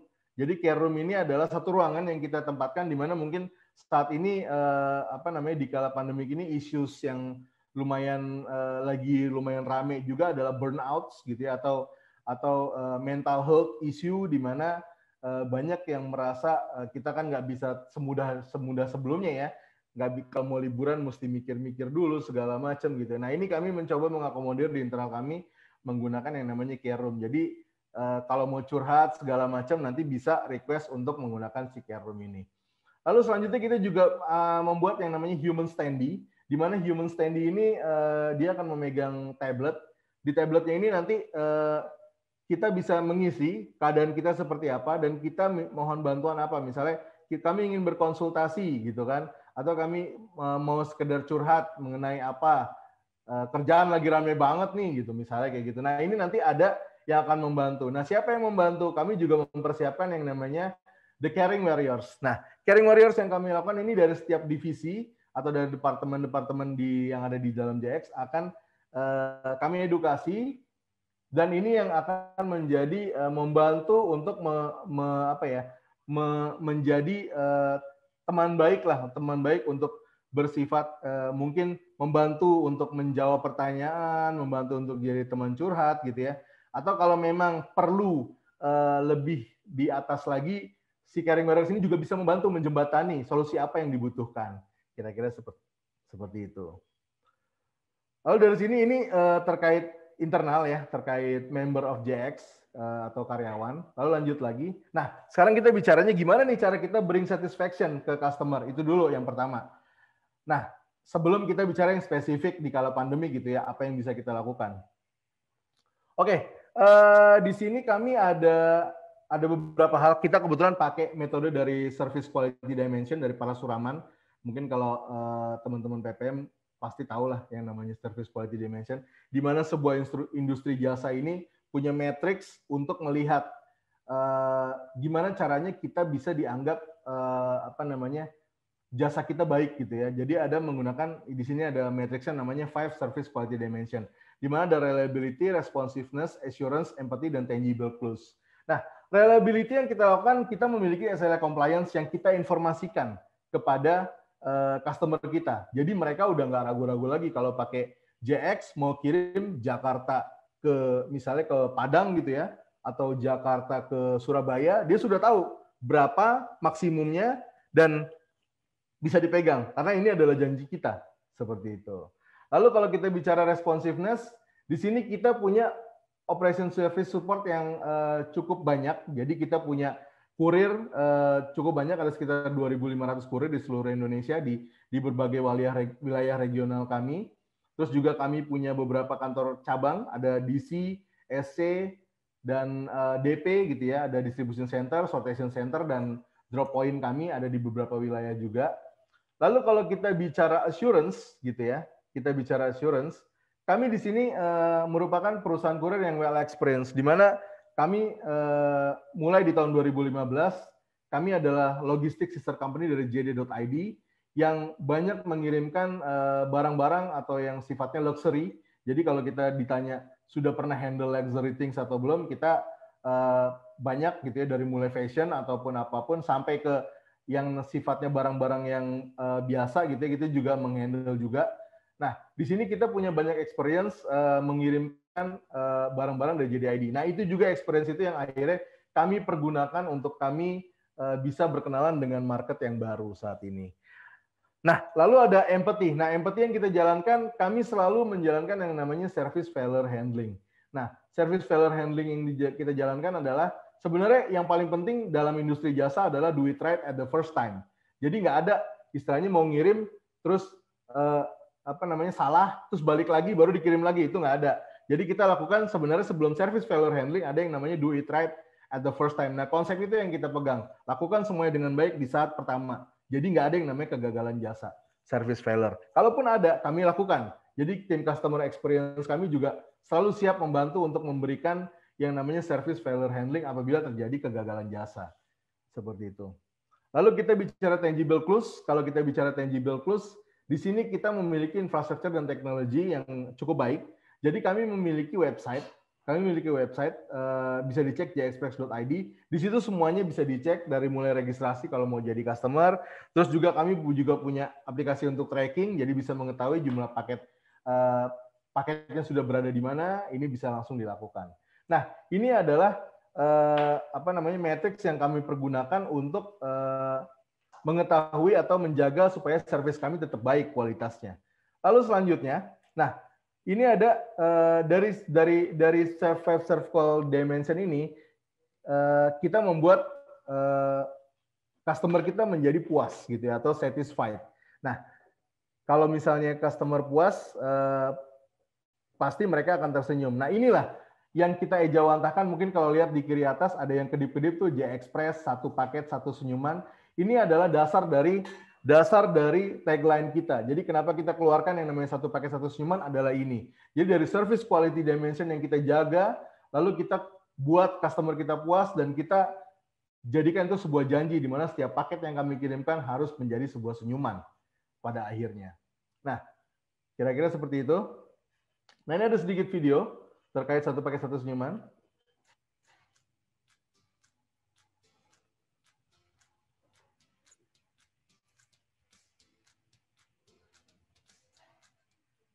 Ya, itu adalah video singkat terkait satu paket satu senyuman, di mana kami berusaha selalu memberikan senyuman, menjaga paket-paket atau amanah yang diberikan, karena kami menganggap paket itu adalah amanah buat kami dan harus ditranslate, diterjemahkan menjadi senyuman, gitu ya. Jadi kami menghandle first mile, ketika pick up barangnya, dan di last mile itu harus berubah menjadi senyuman. Itu adalah konsep kami. Lalu lanjut lagi. Nah, sekarang gimana kita untuk mensupport yang namanya customer gitu ya di kala pandemi? Nah, ini kami punya satu activity yang kita jalankan di awal pandemi. Kira-kira setelah 2 bulan pandemi, kan Maret, April, ini bulan Mei kita jalankan. Kita buat satu activity. Jadi kami melihat banyak kegundah-gulanaan para pemilik toko, baik itu toko online, toko offline gitu ya. Kita melihat mereka bingung. Mereka nggak tahu harus ngapain, karena jualan offline di pasar sepi, nggak ada orang, takut mau ke pasar gitu ya. Jualan online juga bingung mau ngapain, nggak tahu cara bikin fotonya, bikin apa segala macam gitu ya. Jadi kita buat yang namanya program Mari Survive Bersama gitu ya. Nah, program ini kita inisiasi untuk para klien-klien kita yang menggunakan JX supaya mereka bisa kita bantu dari sisi promosi, kita buatkan foto produknya dan kita buatkan artikel dari masing-masing produk review dari masing-masing produk yang dijual. Contohnya seperti ini. Nah, ini adalah contoh yang kita jalankan. Jadi pada saat pandemi kita membantu customer-customer kita untuk melakukan penjualan secara online, dan ini kita bantu juga secara kita buatkan artikel review, kita buatkan postingnya juga, kita support. Sampai ke iklannya juga kita support. Lalu lanjut lagi. Nah, what was the result gitu ya. Nah, ini adalah resultnya. Kita mendapatkan dalam waktu 1 bulan, kita mendapatkan reach sebanyak 1,4 juta reach. Lalu ada impression, kita mendapatkan 3,3 juta impression dalam waktu 1 bulan. Lalu engagement 28.000 dan total klik sebanyak 19.000. Nah, ini yang kita dapatkan dari activity kita Mari Survive Bersama di kala pandemi kemarin. Ini adalah salah satu bukti nyata kami membantu audiens yang customer atau klien kami yang supaya mudah mereka berjualan. Kira-kira seperti itu. Lalu lanjut lagi. Nah, ini ada beberapa feedback positif juga yang kita dapatkan gitu. Jadi banyak yang sangat berterima kasih, dan bahkan banyak yang menanyakan, aduh saya telat taunya segala macam, jadi pengen dibukain lagi. Nah, akhirnya program ini sempat kita perpanjang 1 bulan, jadi semakin banyak. Nah, ini adalah positif feedback yang kita dapatkan, dan ini sangat-sangat surprising buat kita, dan kita sangat senang melihat feedback ini. Jadi kita lihat kita ini sebagai bukti nyata kami dalam membantu di saat pandemi yang langsung kita jalankan. Lalu lanjut lagi. Nah, setelah itu juga kami melihat animonya semakin tinggi gitu ya, animonya semakin tinggi, semakin banyak. Kami juga punya keterbatasan untuk membantu. Lalu kita lihat, oh kita bisa sharing pengetahuan agar semakin banyak penjual-penjual gitu ya, atau klien-klien kita yang bisa mendapatkan ilmu terkait gimana caranya menjual online segala macam gitu ya. Nah, ini kita buat yang namanya e-book. Jadi kita buat PDF e-book yang kita share gitu ya untuk online seller, penjual-penjual di marketplace gitu ya. Di mana kita buat yang namanya ilmu pengetahuan seller. Nah, ilmu pengetahuan seller ini kita berkolaborasi dengan sister company kita juga dari Gojek, dari PT Aplikasi Anak Bangsa, ada Sally dan Gosen, di mana kita membuat satu e-book yang kita bagikan kepada seluruh audiens gitu ya. Apa aja sih yang ada dalam e-book ini? Nah, ini salah satu contohnya. Mungkin saya play satu biar nggak terlalu lama.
Oke, ya. Jadi ini adalah yang sekilas sih, kami ada beberapa teaser video konten yang kami bagikan supaya orang tahu apa yang ada di dalam PDF e-book kita. Nah, ini salah satunya adalah prinsip-prinsip dasar kalau mau berjualan online itu harus seperti apa gitu ya. Nah, ini kita bagikan, tapi mungkin linknya udah nggak aktif karena memang ini udah selesai kampanyenya. Jadi ini hal-hal yang kita bagikan gimana cara tips dan trik berjualan gitu ya. Jadi audiens-audiens kita yang merasa bingung di saat pandemi, kita bantu gitu ya bersama dengan sister company kami. Lalu lanjut lagi, Pak Yosmik, maaf Pak. Ya. Ini sepertinya waktunya sudah habis. Mungkin boleh ke tanya jawab saja Pak. Kita boleh. Baik. Oke, ya, nggak apa sih ini dikit dong. Ya, siap. Paling itu sih dari kami. Kebetulan juga ini saat ini kami juga sedang ada kegiatan promo. Jadi kalau misalnya teman-teman mau belajar juga mengenai jualan online, itu bisa langsung registrasi bisa lihat di Instagram kami atau di sosial media kami yang lainnya, di LinkedIn, di PT Jaya Express Transindo untuk tahu seputar event-event yang kita jalankan untuk membantu semua audiens yang sedang mungkin dilanda kegundah-gulanaan di saat pandemi. Mungkin itu dari saya, sekian. Let's share your thought, cross learn, and move forward. Thank you. Selamat sore. Baik, terima kasih Pak Yosmik. Cukup banyak tadi ya paparannya dan pastinya sangat menarik. Tadi ada branding ya, engagement baik ke luar, ke customer maupun ke karyawan ya Pak. Ya. Baik. Nah, Bapak dan Ibu, silakan kita buka sesi tanya jawab ya. Silakan, ini ada Pak Rian Akbar. Silakan. Iya, halo, selamat sore. Selamat sore, Pak Rian Akbar. Pak Teguh, Ibu Eti, dan Pak Yosmik. Terima kasih kesempatannya. Ya, sebelumnya saya ucapkan terima kasih untuk sharingnya. Sangat bagus sekali, sangat bermanfaat sekali. Nah, saya ingin bertanya khususnya ke Bu Eti. Sebelumnya saya perkenalkan, nama saya Rian, saya juga alumni PPM, EM 18 tahun 2017 lalu. Nah, yang ingin saya tanyakan ke Bu Eti, nah saya kan tadi melihat cerita dari Bu Eti atau sharing dari Bu Eti melihat kesuksesan CKB melalui tahun 2020 dan juga tadi ada penjelasan bahwa tren ke depannya bahwa perusahaan ini akan fokus pada core bisnisnya. Nah, di sini kan berarti nantinya akan ada integrasi pasti dari CKB ini untuk ke customer-nya, untuk masuk ke sistem mereka. Seperti itu. Nah, saya melihat ini bahwa tidak terlepas dari peran teknologi ya, Bu ya. Nah, bagaimana sih Bu CKB ini mempersiapkan kesiapan teknologinya atau investasi yang dilakukan CKB dalam mungkin melewati tahun 2020 kemarin dan juga mempersiapkan opportunity dari tren yang ada di masa depan tadi, Bu, yaitu fokus pada core bisnisnya di perusahaan-perusahaan yang jadi target dari CKB itu sendiri. Begitu, Bu. Terima kasih, Bu. Terima kasih, Mas Rian. Ya. Mas Teguh, ini langsung dijawab atau gimana? Baik.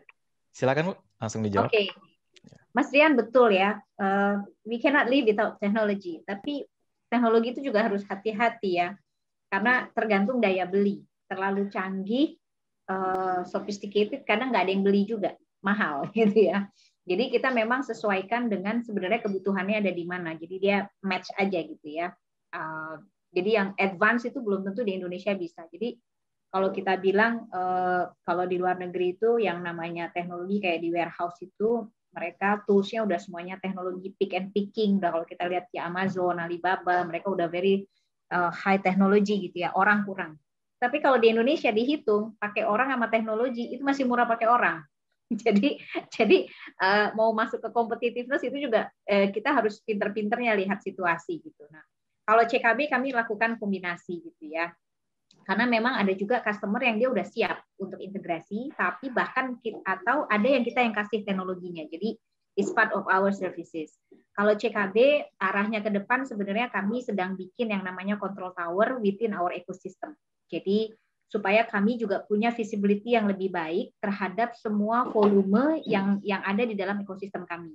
Karena nanti yang namanya konsolidasi strategi penggabungan volume itu, jadi kita arahnya kolaborasi antara kita punya pelanggan, itu akan menjadi key point untuk yang namanya cost efficiency. Jadi economic scale-nya bisa lebih dapat. Nah, kami pertama kali berdiri gitu ya tahun 98, terus kemudian era tahun awal 2000-an itu kami teknologinya in-house. Jadi benar-benar kami bikin punya programmer yang sesuai dengan kebutuhan.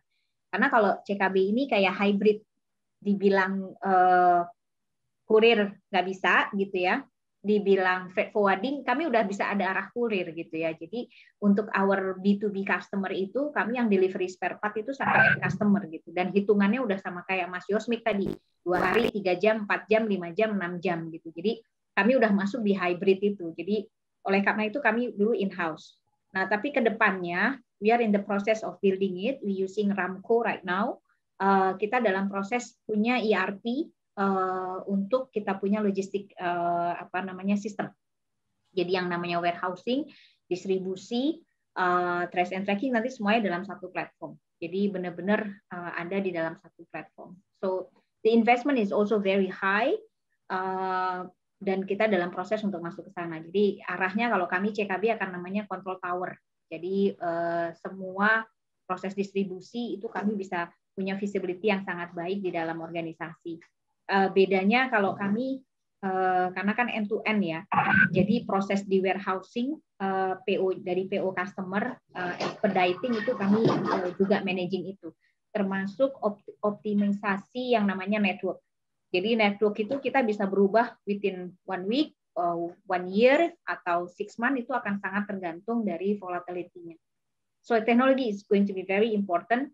Caranya kami adalah kami punya sistem itu nanti bisa integrasi. Kalau sekarang kan most commonly use yang ada di customer itu kan yang namanya SAP gitu ya. Jadi nanti sistem kami itu bisa integrasi sama SAP-nya customer. Kalaupun tidak, kita akan punya tim yang akan membangun interface sistemnya dari kami punya platform ke customer punya platform. Begitu, Mas. Ini kami udah tahun kedua nih dalam proses integrasi. Baik. Terima kasih, Ibu Eti. Sudah cukup menjawab, Pak Akbar? Sudah cukup berarti. Baik. Terima kasih, Pak Akbar. Baik, selanjutnya Bapak dan Ibu, apakah ada yang ingin bertanya lagi? Silakan. Ya, Pak Lukman, silakan. Ya, baik, Pak Teguh, terima kasih. Izin Pak, saya off video ya Pak, karena sinyalnya lagi jelek nih Pak. Ya, nggak apa-apa Pak. Ya, terima kasih Bu Eti dan Pak Andika ya Pak atas pemaparannya. Mungkin saya coba spesifik ke Pak Andika ya Pak. Pak Andika Yosmik Pak dari JX Express nih Pak ya. Iya Pak. Jadi begini Pak. Kalau pandangan saya Pak, melihat bisnis yang bergerak dalam bidang ekspedisi, logistik, dan lain sebagainya, justru malah selama pandemi ini growth-nya itu malah meningkat ya Pak ya. Marketnya pun juga luas sih. Mungkin permasalahannya dari sisi persaingan yang semakin marak gitu ya Pak. Beda dengan industri-industri lain seperti transportasi dan lain sebagainya, itu mengalami penurunan ya Pak. Betul. Terus yang kedua, saya ingin bertanya Pak, tadi strategi-strategi sudah disampaikan nih Pak ya, termasuk tadi terkait dengan customer care dan lain sebagainya gitu Pak. Saya ingin melihat kondisi yang real nih Pak, terkait mitigasi dari JX Express terkait dengan misalnya sekarang ini kan kalau kita lihat nih banyak ya Pak ya, marak juga ya Pak ya. Saya baca di berita-berita itu pengiriman barang-barang yang bisa dikatakan tuh barang-barang terlarang juga, misalkan kayak narkotika dan lain sebagainya ya Pak, melalui pengiriman secara online gitu Pak ya, ekspedisi lokal ya Pak. Ya. Bagaimana nih Pak mitigasi Pak dari JX Express Pak terkait kalau misalkan untuk menghindari ya adanya kondisi-kondisi seperti itu Pak. Mungkin itu aja Pak. Terima kasih Pak. Siap. Terima kasih Pak. Oke, langsung saya coba jawab ya Pak ya. Jadi yang pertama menanggapi memang di pandemi ini growth memang benar. Jadi memang kami di sektor yang last mile delivery gitu ya. Kami first mile dan last mile delivery memang peningkatan karena banyak sekali customer marketplace, e-commerce yang berbelanja secara online. Beli apapun pengennya online untuk menghindari kontak secara langsung. Memang betul, itu tidak kami pungkiri. Mungkin kalau untuk yang logistik kan banyak ya jenisnya ya Pak, ada B2B, C2C gitu ya. Ada C2C, ada B2C gitu kan. Nah ini memang berbeda karakter. Kebetulan kami di C2C dan B2C memang seperti itu. Gitu. Betul ya Bu Eti ya? Betul. Ya. Jadi kalau Mas Yosmik tadi dia di customer interface-nya di depan, betul. Sama di akhir, saya di tengahnya tuh. Di middle, ini CKB udah middle miles-nya udah top Bu. Saya di main-nya. Siap. Oke, nah terkait tadi mitigasi terkait pengiriman barang-barang yang sifatnya kalau misalnya ada yang namanya narkotik atau barang-barang terlarang gitu ya. Sebenarnya ini udah masuk di dangerous goods, DG gitu ya. Nah, kalau yang namanya narkotika sudah pasti ini tidak boleh. Tapi gini juga, kami sejujurnya kami tidak melayani retail secara langsung sampai dengan saat ini. Jadi kami hanya melayani penjual-penjual online, di mana si penjual online ini sudah diverifikasi terlebih dahulu barang dagangannya apa, mereka jualannya apa, pick up-nya, karena kebetulan kami hanya pick up, jadi customer tidak mengantarkan tapi cukup request pick up, jadi kami tinggal datang ke tempat mereka lalu ya udah kita pick up gitu ya. Jadi ada verifikasi-verifikasi yang kita lakukan sebelum menggunakan JX. Jadi mereka register, terus mereka mengisi beberapa database yang harus diisi, nama, nomor telepon, alamat, bahkan ada KTP juga yang kita minta supaya kita benar-benar tahu pemilik barangnya siapa, gitu ya. Terus di situ juga ada pernyataan juga, ada surat pernyataan yang kita berikan bahwa ini bukan barang terlarang. Jadi ini yang kita lakukan. Dan sejauh ini kami belum membuka retail secara umum, karena memang kita fokus bisnisnya di B2C. Di B2C atau C2C yang dari platform atau yang langsung register menjadi kita. Jadi main customer kita adalah para pelaku-pelaku usaha online sebenarnya. Jadi akan lebih mudah kita mengetahui kalau dia menjual barang-barang yang sifatnya benda terlarang, kita sudah pegang datanya, jadi bisa langsung kita informasikan kepada pihak yang berwajib apabila terjadi pengiriman barang-barang terlarang. Begitu Pak dari kami. Baik. Dari Bu Eti, apakah ada tambahan Bu terkait tadi ya mitigasi untuk barang-barang yang terlarang? Misalnya B2B lebih besar lagi ya mungkin. Kalau B2B itu hampir, terutama kalau di CKB ya, itu 80% dangerous, 75% itu dangerous good barang kami, karena machinery itu udah dangerous good. Nah, makanya kami juga punya banyak challenging waktu itu kalau kita pakai transportasi yang umum yang ada di komersial gitu ya, karena untuk pesawat aja itu nggak bisa bawa barang-barang dangerous good. Makanya kami sebagai bagian dari solusi, kita operate sendiri tuh pesawat gitu ya. Jadi kami sudah dari tahun 2011 itu operate pesawat khusus kargo, jadi bukan pesawat penumpang yang dijadiin pengangkutan barang, tapi memang pesawat yang didesain untuk pengangkutan barang gitu. Jadi kami juga ada evolusinya gitu ya. Jadi dari sangat fokus masuk kemudian balance portfolio dan jadi punya banyak solusi. Jadi sekarang ini kami running kurang lebih 3 pesawat ya setiap harinya dari Singapura ke Jakarta, terus ada yang ke Balikpapan, ada yang ke Papua juga. Itu bahkan ke Balikpapan tuh kami bisa 12 kali seminggu, lebih kali ya, 12 kali seminggu setiap hari terbang gitu. Baik. Jadi kalau kepepet ya, kalau supply chain itu ada kepepet bagus juga. Jadi kreatif. Makin banyak ide. Indonesia is very challenging.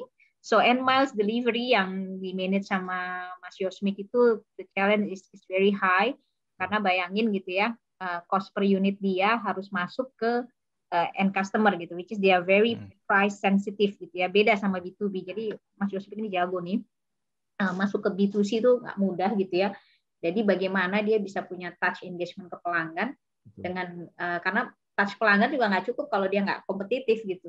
Yeah. So Indonesia pulau semua lagi, nggak bisa pakai motor doang gitu ya. Challenging Indonesia. Tantangannya di situ ya Bu. Baik, ya. Mantap CKB. Terima kasih Pak Lukman tadi untuk pertanyaannya. Baik, ya selanjutnya ini ada pertanyaan dari Pak Adi Prasetya. Silakan Pak.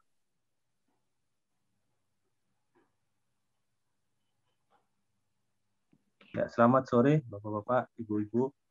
Selamat sore. Ya, maaf ini saya juga tidak bisa share video karena jaringan ini Pak. Saya ingin bertanya, kebetulan pertanyaan saya ini terkait dengan penjelasan Bu Eti barusan, menyangkut tentang penggunaan pesawat ya. Iya Pak.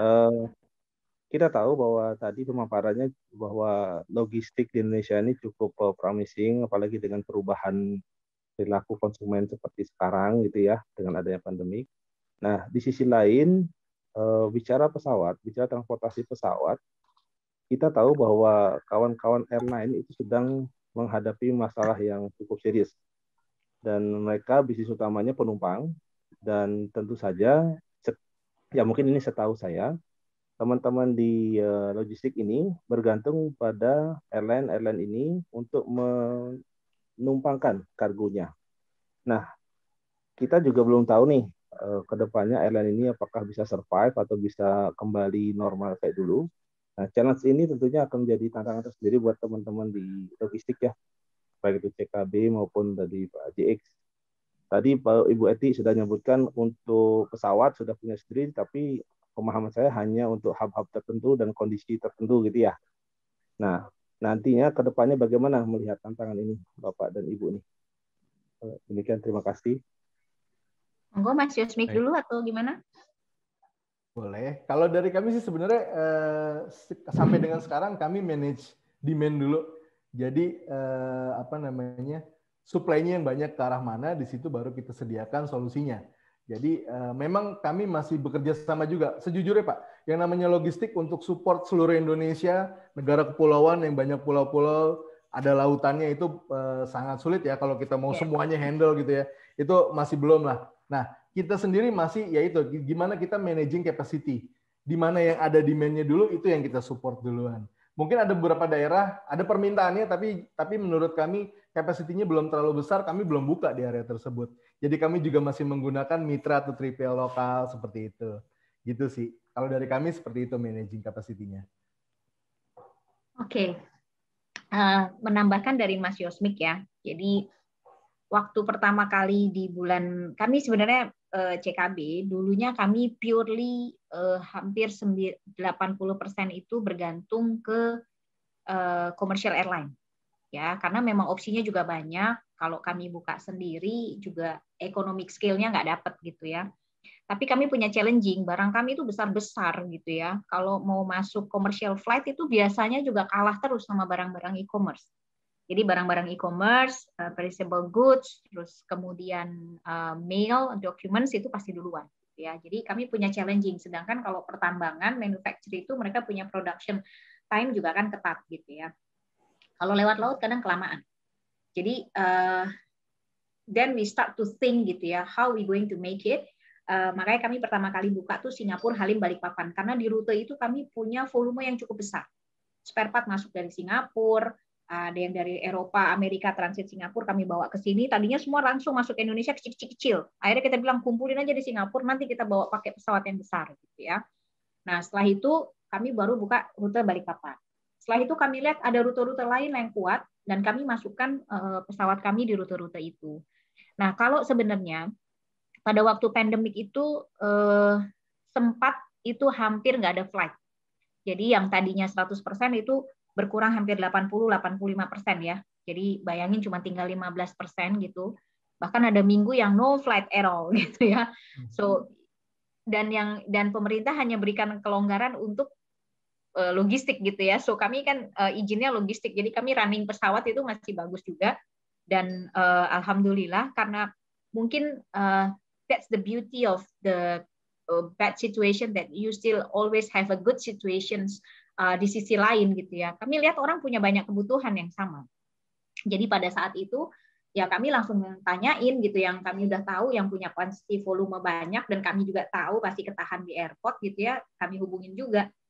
Mau ikutan nggak? Kami punya fleet nih, maksudnya punya pesawat yang cukup gede. Kalau mau gabung aja gitu. And unbelievably, yang sangat menyenangkan dari situasi yang cukup berat itu adalah kami bahkan bisa kompetitif. Jadi bayangin kalau kami yang adanya tadinya di B2B dan cost structure kami beda sama tempatnya Mas Yosmik gitu ya. Cost structure kami biasanya lebih berat. Karena kami kayak CKB cabang tuh punya sendiri semua, nggak ada yang kami agent gitu. Nah otomatis secara fixed cost kami juga lebih tinggi, jadi cost per unit juga akan tinggi. Tapi sekarang ini hampir semua the top 5 express, the top 10 itu naik pesawat kami gitu Pak. Jadi itu caranya kami mencari solusi dari permasalahan yang ada. Airlines bagaimana mereka survive business? The first time they will shaky, but after that they will find room to adapt gitu ya. Kalau kita lihat sekarang ada Trigana, ada Rimbun Airlines, kemudian Garuda juga mulai buka freighter. Jadi ada beberapa Kardik Air juga ada. Jadi mereka itu sekarang merubah pesawatnya dari yang pesawat penumpang. Jadi enggak awalnya didesain untuk pesawat kargo. Jadi pesawat penumpang itu bangku mereka copot Pak. Hanya pintunya yang masih pintu penumpang itu buat angkat kargo. So it's also one way for them to survive during the hard situations. But the good news is, alhamdulillah ya, tetapi semoga nggak membuat COVID rate jadi naik lagi yang positif rate. Tetapi sekarang ini airline sudah mulai hampir 60-70% mereka beroperasi. Jadi cukup membantu juga gitu. Nah buat kami CKB kami nggak bisa juga seperti yang tadi Mas Yosmik bilang, kita akan main di volume-volume yang memang kita cukup kuat secara base volume. Jadi kayak kami main ke Kalimantan, kami main ke Papua karena kami punya volume sendiri pun cukup kuat untuk menahan biaya fixed cost-nya gitu. Nah, untuk kemudian kami mulai yang namanya profit, sustain, baru kami nanti ajak teman-teman baik yang di express industry atau industri lain untuk masuk gitu. Jadi gitu sih caranya, Pak. Kalau airlines mereka juga sekarang coba begitu masuk ke freighter, ke bisnis pengangkutan barang, karena memang orang boleh berhenti sih jalan, tapi kalau yang namanya makanan, ya hiburan gitu ya. Kalau bicara habis belanja kan kita seneng tuh kalau habis terima paket gitu. Jadi akan terus tinggi. Oke, ini ada satu pertanyaan cukup menarik nih Mas Yosmik. Ada di chat ya. Bagaimana menerjemahkan ketatnya ketentuan bea cukai dalam layanan konsumen? Mas Yosmik atau saya dulu yang mau jawab? Oke, sebenarnya kalau misalnya bicara bea cukai, karena kita ini nggak terlalu banyak nih yang sifatnya barang dari luar gitu ya, sifatnya barang dari luar. Tapi memang tadi saya lihat dari slide-nya Bu Eti kan ada bicara kawasan berikat ya. Ini menarik nih Bu, karena memang tentunya ini adalah salah satu solusi yang pasti bisa membantu gitu ya. Jadi kalau dulunya, sekarang ini banyak problem begini Bu. Ini saya cerita juga, curhat juga. Dari para online seller ini banyak di Batam Bu. Nah, dulu betul. Barang dari free trade zone di Batam itu tidak kena pajak sampai dengan nominal 300.000 something gitu ya. Nah, sekarang naik dari 30.000 aja udah kena pajak gitu. Nah, ini banyak yang teriak, Bu. Ini kayaknya kolaborasinya seru nih, Bu, kalau di jalan ini. Karena memang ya itu tadi si pajak ini juga sudah mulai digalakan juga oleh pemerintah gitu ya. Kebetulan kami pun karena memang di Batam ini kami belum bisa support untuk yang dari Batam ke Jakarta, jadi kami juga belum menemukan solusi sih. Mungkin dari Ibu ada bisa sharing sedikit mungkin dari capacity yang lebih helicopter view gitu Bu. Oke. Kalau ini harus agak idealis dikit jawab. Siap. Indonesia itu importer country. It's something that we cannot deny. Yes. Tetapi in the long run itu akan membuat posisi Indonesia itu vulnerable. Karena secara perdagangan internasional kita akan jadi sangat jadi kurang lebih jadi kayak korban aja gitu. Kurs naik, valuta asing naik, geopolitikal naik, terus contohnya kayak sekarang pandemik gitu ya. Itu karena kita nggak punya independensi atau kemampuan untuk self sufficient gitu ya. Yang paling berbahaya dengan jumlah penduduk yang banyak ini, untuk bahan pokok aja kita juga masih impor. So that's quite dangerous gitu ya kalau kita lihat makronya gitu. Dan sebenarnya dengan jumlah penduduk yang sangat besar, kita tuh seharusnya bisa punya kendali yang lebih baik gitu ya. For example, you're talking about Singapore, they control the trade. Actually, di Indonesia they also can interfere, which is itu nggak fair. Tetapi kita juga melakukan kayak pembiaran gitu. Jadi kalau saya pribadi melihatnya gitu ya, sebenarnya nanti nyambung sama pertanyaannya yang ini gitu ya. Kalau saya mensikapinya cukup positif, tetapi ini karena masalah komunikasi sama change management. Change management dalam perusahaan aja susah gitu ya, apalagi dalam negara gitu ya. Dan kita itu punya challenging dalam mengkomunikasikan program pemerintah ke seluruh masyarakat gitu. Jadi kalau sebenarnya sekarang kita diuntungkan dengan barang yang kita beli dari luar itu murah, itu sebenarnya it's just like, kita melemahkan industri di dalam negeri. UMKM itu menjadi lebih lemah. Karena ternyata harga impor lebih murah dibanding harga beli produk dalam negeri. Kalau kita lihat di luar negeri yang namanya restriksi dari government untuk ke produk dalam negerinya, mereka kasih bantuan support barrier atau impor itu nggak terlalu mudah, itu udah cukup tinggi dari dulu. Kita ini sangat longgar gitu. Nah, sekarang pemerintah kayaknya mulai sadar bahwa kita sebenarnya jadi korban gitu. Nah, kalau kami CKB mensikapinya satu, pahami aturannya. Karena sebenarnya aturan itu dibentuk pasti ada pola pikir yang sebenarnya untuk proteksi dalam negeri. Kalau kita bicara Kementerian Keuangan, Bea Cukai gitu ya, itu mereka adalah punya kewajiban untuk memproteksi negara ini dan membuat UMKM-nya makin maju gitu. Dengan GDP yang sangat besar dan pada saat pandemi kemarin itu yang bergerak tuh sebenarnya UMKM loh. Dan itu kalau kita UMKM-nya lemah, kita udah makin dalam krisis tuh berat sekali karena industri udah nggak bisa gerak juga.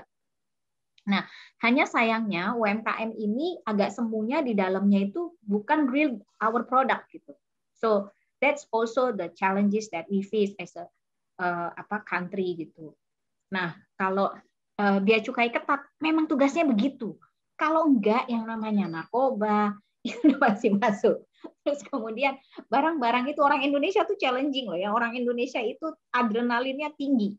Dikasih kalau nggak ada aturan bablas, dikasih aturan aja bisa bablas gitu ya. Because I've been dealing with the export import like almost 20 years gitu ya. Saya tahu juga banyak sekali importir tuh yang nakal gitu. Nah, mungkin korbannya jadi teman-teman juga gitu ya. Nah, cuman tolong stay positif, pahami aturan. Kalau misalnya kita mau jadi bagian kayak reseller, itu kan sebenarnya bagian dari UMKM gitu ya. Kita mau jadi reseller, pahami aturan mainnya. Nanti setelah kita pahami aturan mainnya, dan tolong kita ada di koridor yang compliance gitu ya. Karena makin ke sana, transparansi makin tinggi, orang juga nggak bisa ngumpet-ngumpet kok. Sekarang pajak aja udah pakai eVIN. Ya kan, laporan ke bea cukai udah online, udah semuanya nyambung. Jadi kita juga cari jalan sana sini. Nanti yang Batam itu lama-lama hilang juga, kok Mas. Udah makin susah di sana kan? Iya. Udah makin susah di Batam juga gitu. So kalau kami sebagai organisasi DCKB dari dulu kami patuh. Kalau kita jadi terhambat itu selama saya ada di dalam dunia ini ya, basically karena kita nggak paham. Sebagai service provider nggak paham, importirnya nggak paham. Ada sih yang nggak mau tahu gitu ya, atau tahu tapi nggak mau tahu juga ada gitu ya. Tapi mostly because of these two combinations, we don't understand and our importer also don't understand. Pada saat nanti kita punya pemahaman yang bagus, kita akan beradaptasi bagaimana tetap tujuan kita tercapai, kecepatannya tercapai, dan semuanya aman gitu. For example ya, barang kami itu besar-besar. Kalau barang kurir dia punya express tuh Mas Yosmik itu dia punya jalur khusus aturan pabean yang dia akan lebih cepat dibanding barangnya kami. Mas Yosmik mungkin custom clearance bisa 6 jam kali ya. 6 jam 1 hari paling lama. Jadi barang masuk hari ini, sore udah bisa rilis dari pabean. Nah, barangnya kami itu sekali masuk satu barang itu sama dengan total keseluruhan punyanya Mas Yosmik, tapi di kami cuma satu barang karena memang berat. Jadi masuknya ke zona yang freight forwarding. Itu prosesnya lebih ngejelimet lagi. Tetapi kami bisa within 3 hours, within 6 hours, we can release the goods. Basically karena apa? Kami punya skor risiko yang rendah di bea cukai karena compliance-nya tinggi. Kami punya sistem yang lebih baik. Jadi at any time mereka mau cek, mau lakukan audit, nggak masalah karena nggak ada yang juga disembunyikan gitu. Dan kami juga pilih importirnya.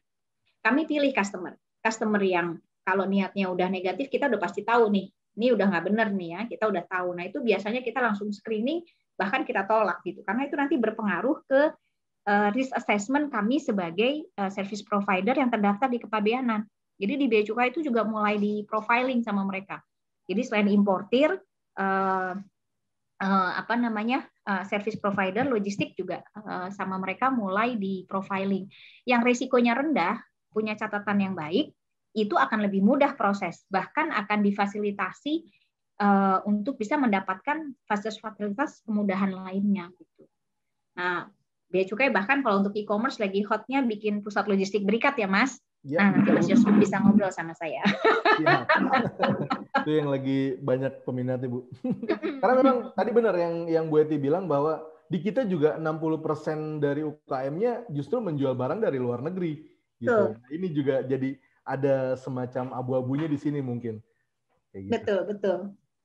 Siap. Kasihan loh Indonesia, betul loh. Kita harus berusaha bagaimana caranya, mau ada unicorn kayak mau ada apapun, harusnya Indonesia akan menjadi lebih baik dan lebih besar gitu. Nah, setuju.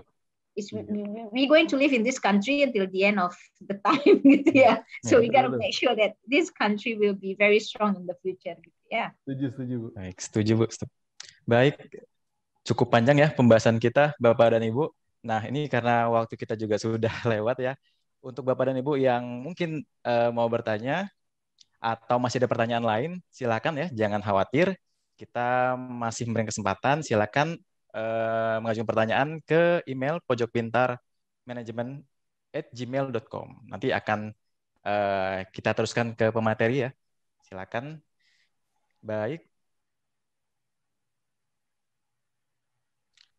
Baik. Terima kasih Ibu Eti dan Pak Yosmik untuk pemaparannya.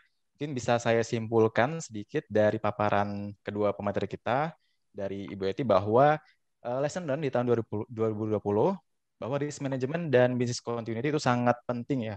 Kemudian organisasi perlu lebih resilience, lebih agile, lebih tangkas dan adaptif pada perubahan. Kemudian ada beberapa tren perubahan jangka panjang dalam logistik, yaitu meningkatnya kebutuhan visibilitas dan transparansi, kemudian percepatan transformasi digital, lalu peningkatan customer experience, kemudian ada pergerakan atau perubahan, ada shifting dari kompetisi ke koopetisi, ya. Ini istilah yang sangat menarik, lalu menjadi kolaborasi. Jadi kita nggak melulu kompetisi ya untuk bisa bertahan di dalam. Besok kita mau bikin podcast nih. Mas Yosmik. Kolaborasi boleh, Bu. Bu. Ya. Biar banyak kayak ini. Benar. Podcast logistik belum ada tuh Bu, podcast logistik. Nah, dari Pak Yosmik ada 5 prinsip branding selama pandemi ya. Jadi yang pertama, empati sangat krusial. Perusahaan perlu menyentuh hati customer. Kemudian perlakukan brand tuh dengan kemanusiaan, layaknya manusia. Jadi lebih bertanggung jawab. Kemudian brand yang bermanfaat ya, yang useful, memberikan manfaat sosial ya. Juga berdampak pada reputasi. Kemudian semakin banyak kita memberi sebagai suatu brand, maka semakin banyak nanti yang akan kita peroleh. Lalu jadilah bagian dari solusi. Jadi solusi yang otentik nantinya akan menghasilkan customer yang memiliki atau memberikan advokasi pada brand kita. Baik Bapak dan Ibu, itu kesimpulan dari materi kita hari ini. Silakan saya memberikan kesempatan kepada Ibu Eti dan Pak Yosmik untuk memberikan closing statement dari sesi kita hari ini. Silakan mungkin ke Ibu Eti dulu. Terima kasih untuk sesi hari ini ya. Saya mengucapkan ke PPM gitu ya, karena salut juga gitu, timingnya pas untuk ngangkat tema logistik di situasi seperti ini. Dan buat teman-teman semua, logistik business is very wide, dan ini akan menjadi sektor yang akan terus bertumbuh sangat pesat ke depannya. Jadi nggak usah khawatir juga buat teman-teman, terutama yang mungkin masih mahasiswa ya, untuk coba juga lihat logistik menjadi salah satu opsi karirnya ke depan. Terus kemudian yang paling penting adalah risk management is very important. Itu salah satu hal yang kami rasakan selama CKB berdiri gitu ya. Kemampuan untuk kita memanage risiko itu akan menjadi hal yang sangat penting ke depannya, karena ketidakpastian itu semakin semakin sering dan di depan mata gitu ya. Jadi perubahan itu sangat cepat. Kita ada teknologi disruptions, sekarang bahkan ada resiko pandemik yang kita nggak tahu, dan mungkin ke depannya akan ada resiko yang lebih besar lagi. So mungkin kalau mau belajar risk management di PPM juga bagus tuh. Saya senang sekali kemarin belajar di PPM mengenai risk management, terutama banyak sekali networking yang didapatkan ya pada waktu kuliah ya, dan itu juga membantu saya dalam menghadapi day to day yang saya alami di dunia logistik dan karir. So terima kasih atas waktunya, tetap semangat dan mari bersama kita membangun Indonesia ya. Baik, terima kasih Ibu Eti untuk semangatnya ya. Baik, selanjutnya silakan Pak Yosmik untuk memberikan closing statement.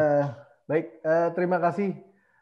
Sebelumnya terima kasih juga Bu Eti udah memberikan cakrawala berpikir yang luas juga nih. Kita bertambah pengetahuannya juga. Saya juga dari sisi logistik kalau dibanding sama Bu Eti mah belum ada apa-apanya lah.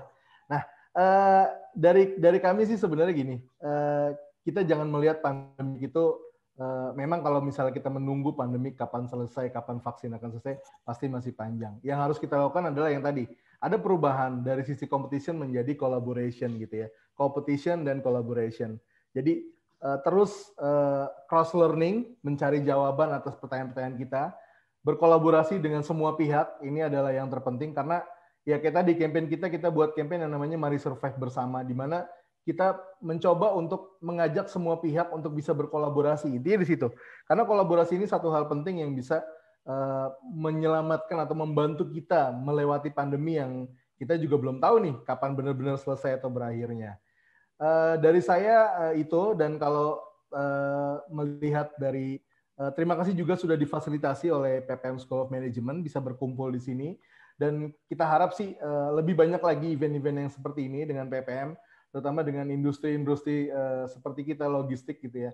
Mungkin banyak yang berpikir industri logistik ini dulu mungkin sifatnya kaku atau gimana, tapi sebenarnya sekarang ini industri logistik udah berkembang. Jadi karena logistik sendiri banyak core-nya.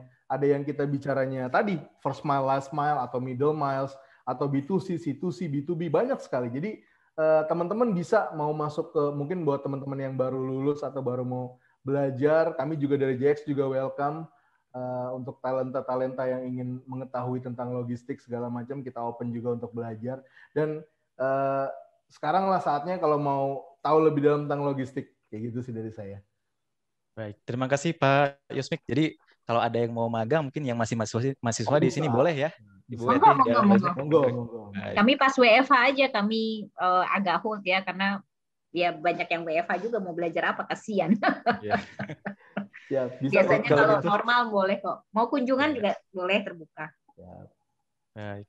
Ya kalau gitu terima kasih Ibu Eti Ciptoyo dan Pak Andika Yusmik untuk sesi yang sangat bermanfaat hari ini. Semoga menjadi inspirasi bagi Bapak dan Ibu peserta yang ada di sini. Mungkin boleh kita berikan reaction Bapak dan Ibu, berikan reaction applause. Baik, terima kasih. Nah, sebelum kita menutup acara, kami minta bantuan kepada Bapak dan Ibu di sini untuk memberikan feedback. Silakan melalui QR code yang ada di layar ya. Silakan. Feedback ini sangat kami butuhkan agar untuk kedepannya kami bisa lebih baik lagi dalam memberikan ataupun menjalankan acara-acara berikutnya. Baik, dan di chat ini sudah ada ya. Silakan Bapak dan Ibu. Nanti setelah mengisi feedback akan ada materi yang bisa Bapak dan Ibu download.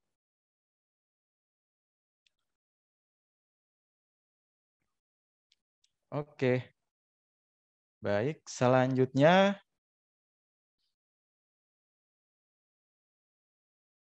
ya, ini ada sedikit informasi ya Bapak dan Ibu. Jadi PPM School of Management saat ini sudah membuka program mini MM ya, mini Master Management.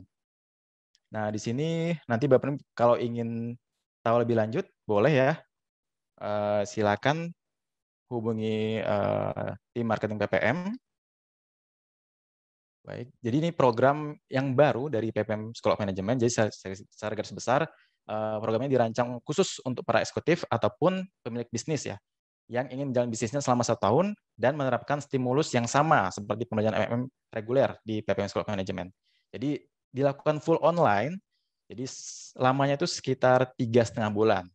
Jadi program mini MM ini akan dimulai Mei besok ya. Jadi silakan langsung kontak PIC-nya jika Bapak dan Ibu berminat.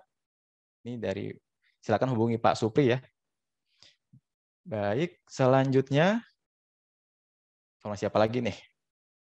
Nah, ini ada acara yang sangat menarik terutama bagi para ibu ya.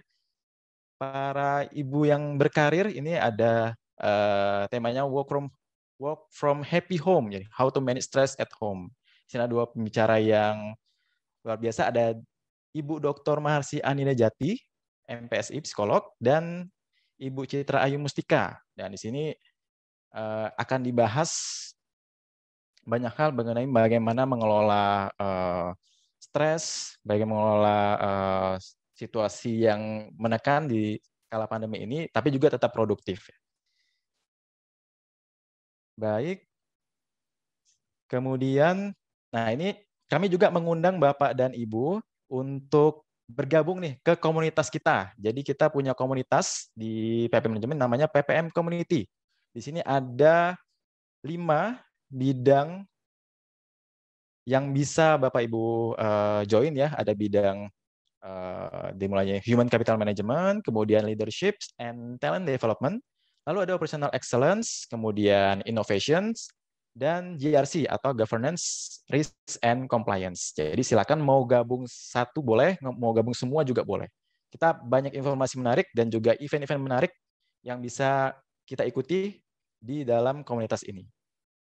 Baik, silakan join di Telegram kita ya. Baik. Selanjutnya, oke, cukup ya? Oke, baik. Bapak dan Ibu, dengan berakhirnya tadi satu informasi tadi, maka berakhir juga acara kita pada hari ini. Saya ucapkan mewakili panitia hari ini, terima kasih banyak untuk perhatian dan kehadirannya. Mudah-mudahan kita bisa bertemu lagi di Popiman selanjutnya dan juga event-event PPM selanjutnya. Baik, kami ucapkan terima kasih dan selamat berbuka puasa bagi yang menjalankan. Baik, wassalamualaikum warahmatullahi wabarakatuh.